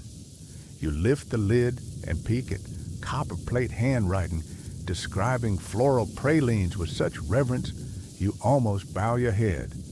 Beneath the parchment lies a faded map with two cities circled, Brussels and Ghent, connected by a dotted line of dashed lavender petals. It's a simple visual, but it captures the shared heritage of this confection, hinting that perhaps its true origin spans both banks of the Meuse. You muse, what if they co-invented it over a shared cup, passing jars of lavender like secret handshake favors? A sudden gust rattles the archive's windows, scattering loose papers and stirring a few cocoa flecks into the air. One leaflet flutters into your lap, an announcement for a 1782 Botanical Culinary Congress in Paris, inviting Belgian chocolatiers to present flower-kissed sweets. You can almost feel the thrill of packing a trunk with truffle samples, the promise of international acclaim, tingling like the first bite of dark chocolate. That Congress solidified lavender truffle status as Europe's floral confection star, yet it also muddied credit, since attendees from both cities claimed to have introduced the treat. Leaning back, you close the volume and let the archive's hush envelop you, pages whispering tales of rivalry, poetry, and powdered sugar. You recall strolls through Bruges arcades, the hush of royal banquets, the thunder of market applause, and now this cloistered cathedral of cocoa lore. Each account, each sketch, each marginal note weaves a tapestry of shared innovation and spirited competition. And though historians still debate Brussels versus Ghent, you realize the argument itself has become part of the legend, fueling curiosity, inspiring new experiments, and spicing history with just enough mystery to keep you coming back for more. Ruffling through the manuscripts one last time, you pocket a single lavender petal pressed between two pages, a souvenir of this scholarly quest. You step away, the archive door closing softly behind you. The aroma of lavender and old leather trails in your wake, leading you toward the next chapter, provincial inspirations drawn from Provence fields themselves. The journey continues. You climb into a rattling leather-upholstered carriage at dawn, the wheels crunching over dew-soaked cobblestones as you leave Brussels behind, bound for the sun-baked hills of Provence. The air inside smells faintly of lavender sachets, your souvenir stash from the archive tucked between your travel cloak, mingling with the lingering cocoa dust on your sleeves. In the previous part, you unearthed dusty manuscripts and pressed lavender petals. Now you're headed to where those petals grow in fields so vast they look like purple oceans under a golden sky. You probably won't survive inhaling every bloom along the way, but that won't stop you from flinging open the carriage door and leaning halfway out for a full sensory dive. By mid-morning, the carriage rattles into a rolling landscape, of perfectly aligned lavender rows, each plant glinting like violet gemstones against terracotta earth. You step onto a dusty path and feel the sun warm your shoulders as if the sky itself has wrapped you in a gentle embrace. The breeze carries a scent so intoxicating it feels like breathing in summer itself. You close your eyes and let the aroma swirl around you, sweet, herbaceous, and just a touch woodsy, then tease a stray blossom between your fingers. It feels as soft as a kitten's ear and almost makes you want to build a lavender pillow fort right there in the field. Local harvesters move through the rows with graceful efficiency, wielding scythes that gleam in the sunlight. Their movements are almost dance-like, cut, gather, tie, repeat, accompanied by murmured songs in Provençal dialect. You crouch to watch a woman with silvered hair plucks blooms and twirls them into rustic bundles, her fingers stained purple like she's been painting a masterpiece. Strange fact, some families use the leftover lavender stems as toothpicks, believing the stem's bitterness killed bacteria, essentially the world's first minty floral dental floss. You imagine sharing that at a dental office today and sparking a revolution in oral hygiene. You trail behind an apprentice who dips a handful of blossoms into a canvas sack, the petals tumbling softly like confetti. You pop one into your mouth, it's chalky at first, then blooms into honeyed floral notes so vivid you half expect bees to buzz around your ear and recite poetry. You imagine modern snackers shunning kale chips for lavender petals and giggle at the absurdity of a petal parfait trending on social media. But here in Provence, this is everyday magic, an ingredient as humble as grass yet more fragrant than any perfume counter. A short carriage ride later, you arrive at a modest farmhouse where a third-generation chocolatier named Thérèse awaits her boots caked with lavender dust. She wears a faded apron spattered with cocoa, proof that she's come straight from her Belgian kitchen to harvest local blooms. You greet her with a grin, and she offers you a steaming mug of lavender-infused hot chocolate, its surface swirling with pale purple foam. You wrap your hands around the cup and take a sip. The chocolate's richness grounds the floral top notes, creating a liquid velour that warms your core like a cozy blanket. You think this is the kind of cuddle your taste buds deserve. Inside Thérèse's rustic, barn-turned-laboratory wooden crates brim with lavender bundles, each labeled by variety, Lavandula angustifolia, Lavandula latifolia, and the hybrid lavandine. You help sort sprigs under a skylight that bathes the workspace in soft light. She explains that true Provence lavender angustifolia is prized for its delicate perfume, while latifolia offers bolder camphor notes. Historians still debate whether early Belgian chocolatiers used pure angustifolia or latifolia hybrids when they first tried floral infusions, and whether that choice defined the truffle's character. You tuck that nugget away, mentally drafting the title of your next video, Lavender Truffle Showdown Angustifolia versus Lavandine. On a creaking table, you watch Thérèse and her apprentices distill essential oils from fresh blooms in copper alembics that hiss and bubble like tiny volcanoes. The air fills with warm steam, saturated with lavender's essence, and you press a palm to the still warm metal, tasting the vapor on your tongue. It's like sipping a ghost of springtime, elusive yet electrifying. A light joke drifts to mind. If Instagram had a scent filter, this would break the algorithm. You grin imagining a hashtag, your scent of summer, going viral centuries before social media existed. Outside, a small fete unfolds under poplar trees. Local growers, honeymakers, and chocolate artisans gather to swap samples. You stroll past stalls offering lavender honey so pure its color matches the fields, soaps that smell like Sunday afternoons, and of course crates of experimental lavender truffle prototypes.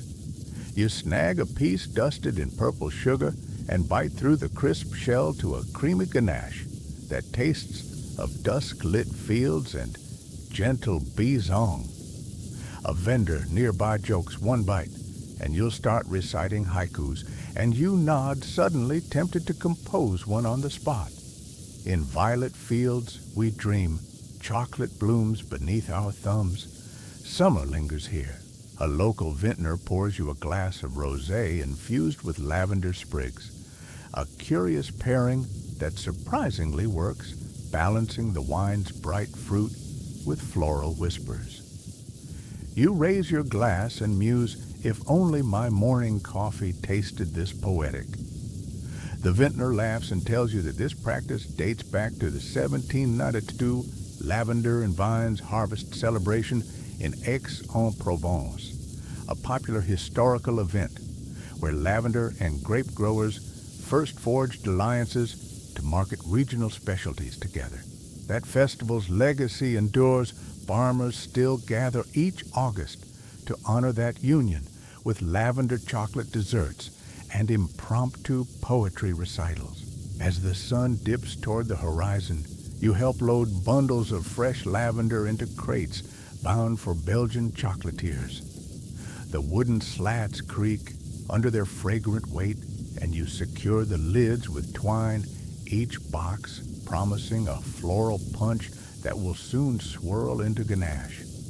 You pause to tuck a stray bundle under your arm, a personal stash of Provence itself, and feel its scent cling to your cloak. A light joke flits through your mind. I'm basically smuggling entire fields back home, and you laugh, savoring the thrill of clandestine botanical trafficking. With crates piled onto a waiting cart, you bid farewell to Therese and her family, their laughter echoing as the cart trundles toward the river for its journey north. You inhale deeply, imprinting the chromatic vista of lavender fields, the rustic barn's hush, and the warm camaraderie of local artisans. In this provincial crucible, you've witnessed the source of chocolate's most elegant floral note, lavender, in its purest form, untempered by politics or guild regulations. As twilight settles, your thoughts drift forward. Soon, these Provence blooms will merge with dark Belgian chocolate forging truffle recipes that will delight palates far beyond these sunlit hills. Ahead lies the tale of commercial triumph, where floral innovation meets global demand and lavender truffles become an export sensation. But for now, you carry Provence's perfume in your pockets and your heart ready to see how this provincial inspiration transforms into culinary legend. The journey continues. You step onto the polished wooden platform of Brussels Central Station, where the click-clack of steam locomotive wheels mingles with the scent of coal and the faintest echo of lavender. In the previous part, you gathered sun-drenched blooms in Provence and watched them journey north. Now you witness how those floral treasures transform into commercial triumph. You probably won't survive sprinting alongside a speeding train to smuggle your crate of lavender truffles on board, but that won't stop you from leaning in as porters heave burlap sacks onto a refrigerated cargo car, each stamped fragile floral confections. As the train whistles its departure, you inhale the mingled aromas of coal smoke, cocoa butter, and lavender perfume, a curious alchemy that feels like stepping into the future of indulgence. By 1820, Belgian chocolatiers have perfected packaging sturdy wooden boxes lined with straw scented by lavender sachets, ensuring each truffle arrives in pristine, fragrant condition. You run your fingers over the embossed brass plaque on one crate reading Maison Duval Brussels in elegant script, imagining modern e-commerce entrepreneurs branding their artisanal wares with the same flourish. Within days, rail cars disgorge crates at ports from Antwerp to Ostend, where they're transferred to clipper ships bound for London, Paris, and New York. Demand surges as word spreads through fashionable salons and tea rooms abroad.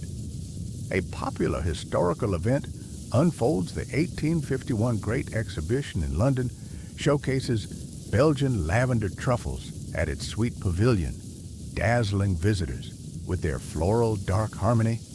You picture Victorian ladies in crinolines nibbling those orbs fainting nets held at the ready, while gentlemen in top hats discreetly pocket extra pieces. Historians still debate whether Belgians introduced lavender truffles at the exhibition or if a Parisian pâtissier beat them by a month, yet on every tongue the floral flavor takes center stage. You wander through a bustling dockside warehouse where apprentices stack crates into neat pyramids, the air thick with stale sea breeze and sugar dust. A ledger on a long oak desk records shipments 5,000 truffles to London's Harrods, 3,200 to Paris's Café de la Paix, and a trial lot of 500 to a New York importer, testing American palates. Strange fact, a few daring restaurateurs in Boston once served lavender truffles as palate cleansers between courses, advertising them as floral sorbet of chocolate, a pairing that left some diners politely puzzled. You chuckle at the mental image of a stiff upper lip Bostonian trying to reconcile lavender notes, mid-beef consommé. In the countryside, spurred by success, small farmers in Wallonia begin dedicating plots exclusively to lavender cultivation. Their fields ripple in summer like violet seas, and the harvest triples within a decade. You drive past those waving rows, the air so perfumed that you have to roll down your carriage windows lest the scent overwhelm you. You muse, if only modern perfume ads captured this in HD video, and grin at the absurdity of trying to market breeze on a screen. Back at Maison Duval's workshop, you watch craftsmen cherry-pick only the finest buds for distillation, ensuring that each batch of lavender oil captures the plant's delicate notes. The rest goes to soap makers and apothecaries, but here, nothing but the purest essence will do. A light joke flits through your mind. These chocolatiers fuss more over flower selection than I do over my houseplants, and you marvel at the dedication. Meanwhile, aggressive marketing campaigns sprout across Europe. Elegant posters depict lavender fields merging into cocoa pods captioned, "Experience the poetry of Provence" in every bite. Parisian newspapers publish glowing reviews, a floral chocolate revelation and delicate yet unforgettable. In London's Daily Telegraph, a critic warns that too much floral infusion risks perfuming one's dignity, though he admits he polished off a half dozen anyways. These clippings are pinned to Maison Duval's walls as badges of honor and cautionary fashion statements. As commercial success blooms, rival chocolatiers scramble to stake their claims. Some add new twists, almond slivers, candied rose petals, or a whisper of vanilla, but none eclipse the classic lavender truffle's allure. You overhear an apprentice mutter, "If only we could infuse violet essence without being accused of botanical heresy," and you grin at the idea of floral smuggling as the next big scandal. Despite these experiments, the original lavender-laced ganache remains the gold standard, its balance of floral top note and chocolate depth unrivaled. By the late 19th century, export volumes ballooned so dramatically that Belgian rail companies commissioned special confection express routes complete with insulated cars and onboard stokers trained to maintain precise temperatures. Strange fact, one early shipment froze during a brutal winter crossing into Germany, and officials nearly incited a trade dispute when temperamental truffles arrived rock solid, only to soften as they thawed, surprising eaters with delayed floral bursts. You chuckle at the diplomatic uproar over frozen sweets, imagining modern customs agents declaring, "Open that palate at once." In bustling Parisian patisseries, lavender truffles become status symbols. Socialites gift them in ornate boxes tied with ribbons equivalent to today's designer handbags. You imagine Tiffany's launching a chocolate constellation collection, but here in the Belle Epoque it's all about Maison Duval's signature round box with gilded lettering. At salons, guests exclaim, "Heavens, I simply must try one," while overdressed dachshunds peer up from beneath chairs, hoping for a stray crumb. A light joke drifts through your mind. Those pampered pups probably have their own pastry chefs. Across the Atlantic, American entrepreneurs import lavender truffles by the chest, offering them as Valentine's Day luxuries and exclusive Christmas gifts. In New York's Fifth Avenue Chocolatery, they're perched under glass cloches like museum artifacts. Some high society magazines dub them the Paris of chocolates despite their Belgian roots. You wince at the misattribution, but concede that flattering era counts as success. Amid this whirlwind, provincial artisans push back. In Ghent, a new cooperative forms to promote genuine Ghent lavender confections, reviving Sister Clemence's lost recipe and selling them at local markets. You visit a quaint stall where truffles are dusted with violet petal sugar instead of lavender, promising a sharper floral candor. Historians still debate whether Ghent's revival was a genuine reclamation or clever marketing pitting nostalgia against modern branding. You nod appreciatively at the entrepreneurial spirit. By the turn of the century, lavender truffles have cemented their status as Belgium's floral chocolate signature.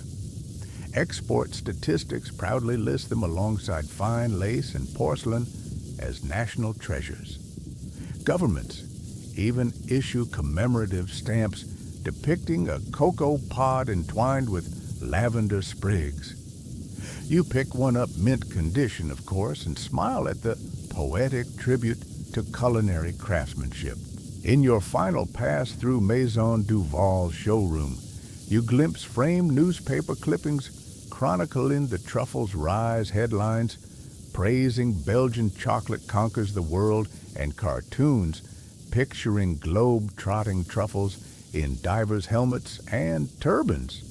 You think they really went global and marvel at how a humble kitchen experiment became an economic powerhouse.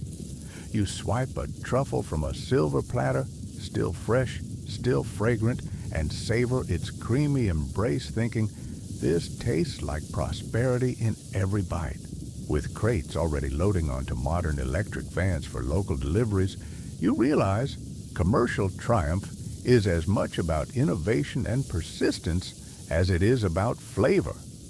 From daring kitchen experiments to royal endorsements, from scholarly debates to global exhibitions, the lavender truffle's journey has been as rich and layered as its ganache heart. As you step out into the dusk-lit street, the scent of chocolate and lavender swirling around you, like a victory bouquet, you prepare for the next phase, the modern revival of lavender confections and the daring trends that will redefine this floral legacy for a new generation. The journey continues. In the previous part, you rode the rails back to Brussels and witnessed lavender truffles conquer global markets. Now you find yourself in a sleek, glass-lined atelier where contemporary artisans are rewriting that floral legacy with molecular flair. Sunlight glints off stainless steel countertops, and the air smells faintly of lavender, this time distilled into crystalline vapors by a sous vide contraption humming in the corner. You probably won't survive inhaling a 5-minute steam infusion of essential oil, but that won't stop you from leaning in until you feel a delicate fog kiss your cheeks. You step toward a display of sleek, pastel-hued spheres, arranged like alien planets in an orbit, each one bearing a microdot of lavender-infused freeze-dried powder. A chocolatier named Luc explains that he uses cryogenic liquid nitrogen to flash freeze ganache, then shatters it into shards that lock in floral top notes like tiny time capsules. Strange fact, some avant-garde chefs once served these frozen lavender truffles alongside nitro coffee sorbets, claiming the temperature contrast awakened dormant taste receptors, an experience so intense diners described it as gastronomic skydiving. You imagine modern foodies donning parachutes and think I'd pay to skydive in my chef's coat. Next to this futuristic display, you spy artisanal bars layered with alternating stripes of white chocolate, milk chocolate, and lavender cream. They're topped with candied lavender petals glazed in rosewater syrup, each petal shimmering like a violet sequin. You break off a corner and let it melt on your tongue. First comes creamy milk chocolate, then a whisper of floral haze, and finally the clean snap of white chocolate cutting through like a saber. You grin, thinking it's like a botanical light show for your mouth. A small crowd has gathered around a 21st century twist on the classic salon debate, purists versus futurists, at this year's Salon du Chocolat, a popular historical event that now includes a floral confection category. Traditional chocolatiers present pure ganache spheres painted with cocoa butter pigments, while innovators wield spray guns that mist lavender oil over tempered shells in slow arcs. You watch a tepid volley of insults. One states, "Nature intended no flower in chocolate," while another retorts, "Then why do bees swarm these booths?" You stifle a laugh at the image of bees filing attendance forms. You wander to a corner where vegan chocolatiers showcase coconut cream ganache truffles laced with lavender-infused aquafaba. They dust them with activated charcoal for dramatic contrast, yielding orbs that look like polished obsidian, flecked with purple stars. You take a cautious nibble, the texture is airy, the floral notes pronounced, and the aftertaste surprisingly clean, no dairy cling. You muse, "This tastes like a galaxy in a snow globe," and smile at the cosmic pun. Across the room, a young couple steers visitors toward a garden bar installation, a living wall of potted lavender mint and lemon verbena.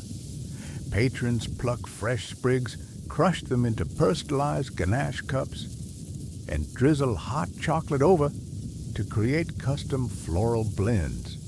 It's a strange fact that some chocolatiers plan to replace vanilla entirely with floral botanicals by 2030, an idea so bold you half expect bees to demand royalties. You quip silently, "I'd subscribe to the Bee's Knees newsletter and wonder if pollinators have reading lists." You pause beneath a neon sign reading "Lavender Then and Now," flanked by archival photos of dusty crates in 19th century warehouses. On one side, a sepia-toned image shows horse-drawn carts loaded with wooden boxes. On the other, a sleek delivery drone hovers over gleaming rooftops carrying temperature-controlled pods. Historians still debate whether the modern drone deliveries began in Brussels or Seattle, but either way, you relish the irony of electric whirs replacing steam whistles. You nudge a nearby attendee. Next thing you know, we'll have truffle bots on autopilot and exchange a grin. A subtle aroma shift draws you to a tasting station labeled Lavender Smoke Room. Here, truffles are flash smoked with lavender wood chips in a glass chamber, infusing them with a warm campfire-like note that tempers the floral sweetness. You lean inside as the technician lifts the lid and a violet-tinged plume curls around you. It's like a midsummer bonfire kissed by a field of flowers, simultaneously familiar and disorienting. You emerge blinking, thinking I've never been more intoxicated by smoke and bloom. Nearby, a minimalist exhibit features truffle tablets, thin wafer-like discs of tempered chocolate sandwiched in layers of lavender jelly and crispy quinoa. They shatter under your bite, delivering textural contrasts that feel more like an art installation than a confection. You pop one in your mouth and savor the interplay of textures, thinking it's like a crossword puzzle for your tongue. Turning, you notice a digital display streaming social media reactions. A flower power chef lavender truffle latte is liquid mindfulness, and cocoa geek micro lavender spheres are tiny edible fireworks. Are next level. You chuckle at the hashtags, marveling at how a treat born in dusty guild halls now thrives in the pixelated cosmos of Instagram and TikTok. A strange fact floats through your mind. One influencer famously declared that lavender truffles cured their fear of public speaking. No scholarly study, just a viral confession.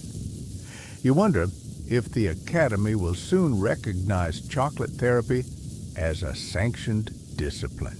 Overhead, a drone camera swoops in for a live broadcast of the crowd's reactions, capturing your delighted bite for a global audience. You pause for a second, aware that your taste is now part of an online tapestry of floral chocolate fandom. You feel oddly proud and slightly self-conscious, like discovering your private indulgence has become a public spectacle. As the event winds down, you slip into a quiet corner to gather your thoughts. You close your eyes and let your mind wander back. The Maya priests grinding cocoa in jungle temples, lantern-lit chocolate houses in Bruges lavender fields under Provençal skies, and modern sous vide contraptions humming in chic ateliers. Each era breathed something unique into the lavender truffle story, ritual, innovation, romance, and now digital creativity. You open your eyes to find a small booklet titled Revival and Reinvention Lavender, in chocolate filled with recipes ranging from octagonal truffles filled with lavender-infused caramel to lavender chili chocolate clusters drizzled with orange-infused honey. You tuck it under your arm like a map to secret gardens yet undiscovered. A light joke drifts through. At this rate, someone will invent lavender popcorn next, and you cringe at the thought, then laugh at your own skepticism. Gathering your courage, you step toward the exit, where a final tasting awaits. A lavender truffle souffle served tableside, its warm ganache core oozing floral intensity under a plume of violet-scented meringue. You spoon into the delicate dome, and the steam carries a heady swirl of chocolate and lavender right into your nose. You close your eyes and taste creamy, airy, floral, smoky, spicy, sweet, a symphony that feels like a triumphant finale. As you leave the modern atelier, twilight has settled over the city. Lanterns glow in shop windows, their light reflecting off polished cobblestones dusted with faint purple hues from yesterday's markets. You inhale deeply, savoring the mingled notes of history and innovation, and smile at the thought that this revival is just another stanza in a story that began with humble beans and a brave floral experiment. Ahead lies section 15, the final reflection on legacy and the gentle lullaby that will carry you off to sleep. The journey continues. You settle into a quiet corner of your mind, the echoes of bustling markets, candlelit banquets, and sunlit fields folding in around you like a soft, fragrant quilt. In the previous parts, you've traced cocoa's jungle origins, felt the tremor of stone mills in Antwerp, inhaled midnight whispers in Bruges chocolate houses, watched clandestine botanical trials, and tasted royal approval in flickering candlelight. Now you reflect on the legacy of lavender truffles and how a daring floral twist forever reshaped chocolate's sensory landscape. You probably won't survive trying to recapture every whisper of that first lavender bloom, but that won't stop you from marveling at how one small blossom sparked centuries of indulgence. Through the centuries, lavender truffles became more than confections. They became cultural icons. From the 1851 Great Exhibition in London, where visitors gasped at chocolate kissed by Provence amid the Crystal Palace's gleam, to the 1925 Paris Expo that crowned them nectar. For the senses, these floral spheres have starred in history's sweetest highlights. A popular historical event still celebrated by confectioners is the 1925 Salon d'Art Culinaire, when lavender truffles were declared the emblem of refined taste, cementing their status in high society circles. You recall the hush in that grand hall, the way senators and socialites alike leaned forward in rapt attention, as though each bite whispered secrets of distant fields. Even as trends ebb and flow, lavender's floral note endures. Gourmet chefs infuse it into macarons, swirl it into ice creams, and whisper its aroma through artisanal lattes. In remote mountain lodges, guests unwind by the hearth with lavender chocolate fondue, while urban cafes offer lavender chocolate spritzers for daring palates.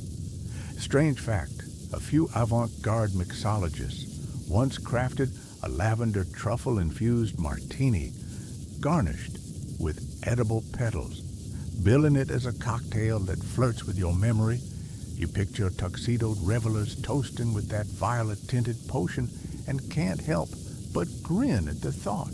Historians still debate whether Brussels or Ghent deserves ultimate credit for the floral heritage. But in truth, both cities share a legacy as intertwined as petals on a stem. Botanical scholars pore over dusty ledgers, while modern marketers tout authentic Ghent or classic Brussels branding, yet every lavender truffle sold carries a whisper of both traditions. You muse on how that friendly rivalry fuels innovation rather than stifles it, like two artists pushing each other toward ever more daring creations. In communities across Europe, small farms that once tilled grains now dedicate acres to lavender, their fields the chromatic heartbeat of summer festivals. Tourists wander those rows like pilgrims, snapping photographs of violet waves and sampling lavender-infused confections souvenirs. Meanwhile, chocolate ateliers in Tokyo, São Paulo, and Melbourne craft their own lavender truffle interpretations, some bright with yuzu, others smoky with lapsang souchong, proving that this floral twist transcends borders. You giggle at the idea of lavender truffles on the moon, NASA astronauts nibbling them in zero gravity as cosmic pioneers of taste. Back in scientific circles, food chemists study the volatile compounds that give lavender its character, seeking ways to preserve its scent through freeze-drying or liposomal encapsulation.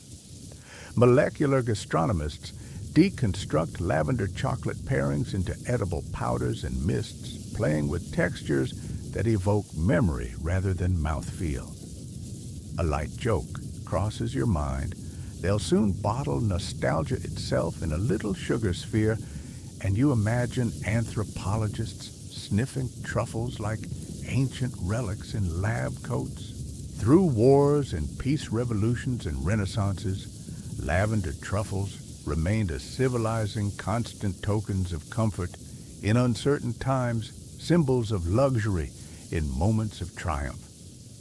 They appear in wartime diaries as rare treats shared among comrades in royal wedding banquets as tokens of unity, and in newborn gift baskets as blessings of calm. Strange fact, during a 1944 diplomatic summit, French and Belgian envoys exchanged lavender truffles in lieu of formal gifts, forging an unspoken bond sealed by sweetness rather than signatures. You picture those weary diplomats trading floral spheres between tanks and typewriters. Today, as you lean back and let the scent of chocolate and lavender swirl through your senses, you recognize that this legacy is not static, but living, blooming anew, with each generation's curiosity. Every patisserie that dusts its ganache with violet sugar, every cafe that steeps lavender buds in cream, and every home baker who folds floral petals into brownies adds a fresh syllable to the story. You smile, knowing you've become part of that narrative, carrying its fragrant echo forward. And so, with a heart full of sweet memories and eyes heavy with poetic reverie, you prepare to close this chapter on lavender's floral revolution, a journey rooted in jungle temples crowned in royal halls, harvested in purple fields, and rewritten in modern ateliers. The truffle's legacy endures as a testament to human daring botanical beauty and the timeless alchemy that turns simple ingredients into unforgettable experiences. Sweet dreams await cradled in petals and chocolate. Now, as the world quiets and twilight drapes its gentle shawl across the sky, let your racing thoughts settle like cocoa dust on a marble slab. Imagine a single lavender truffle, its surface soft and cool beneath your fingertips, resting in the palm of your hand. Feel its velvety weight, a tiny promise of calm, wrapped in floral elegance. With each breath, you draw in the lavender's soothing hush and the chocolate's warm embrace, letting the flavors mingle in the theater of your mind. Remember the distant jungles where cocoa beans whispered secrets, the cobblestone quays where traders first laid eyes on exotic pods, and the lantern-lit kitchens where daring cooks coaxed ganache into spheres. Picture yourself wandering purple fields at dawn, dew-kissed blooms brushing your cheeks, and then return to a modern atelier where steam rises in swirls of violet mist.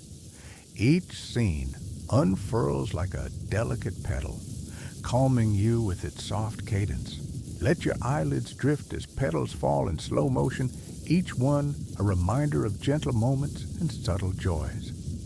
The world outside may spin with noise and haste, but here, in this lullaby of senses, time bends into soft loops of memory. Each inhale grounds you, each exhale releases the day's cares. Feel the quiet warmth of contentment settle in your chest like a blanket woven from sugar and calm. Soon, you will drift beyond the last echo of chocolate laughter and lavender breeze. Dreams will carry you through moonlit gardens and hidden kitchens where every whisper is a floral note in a symphony of taste and tranquility. Rest now cradled by the legacy of blossoms and beans, by centuries of daring and delight. End of script. Sweet dreams.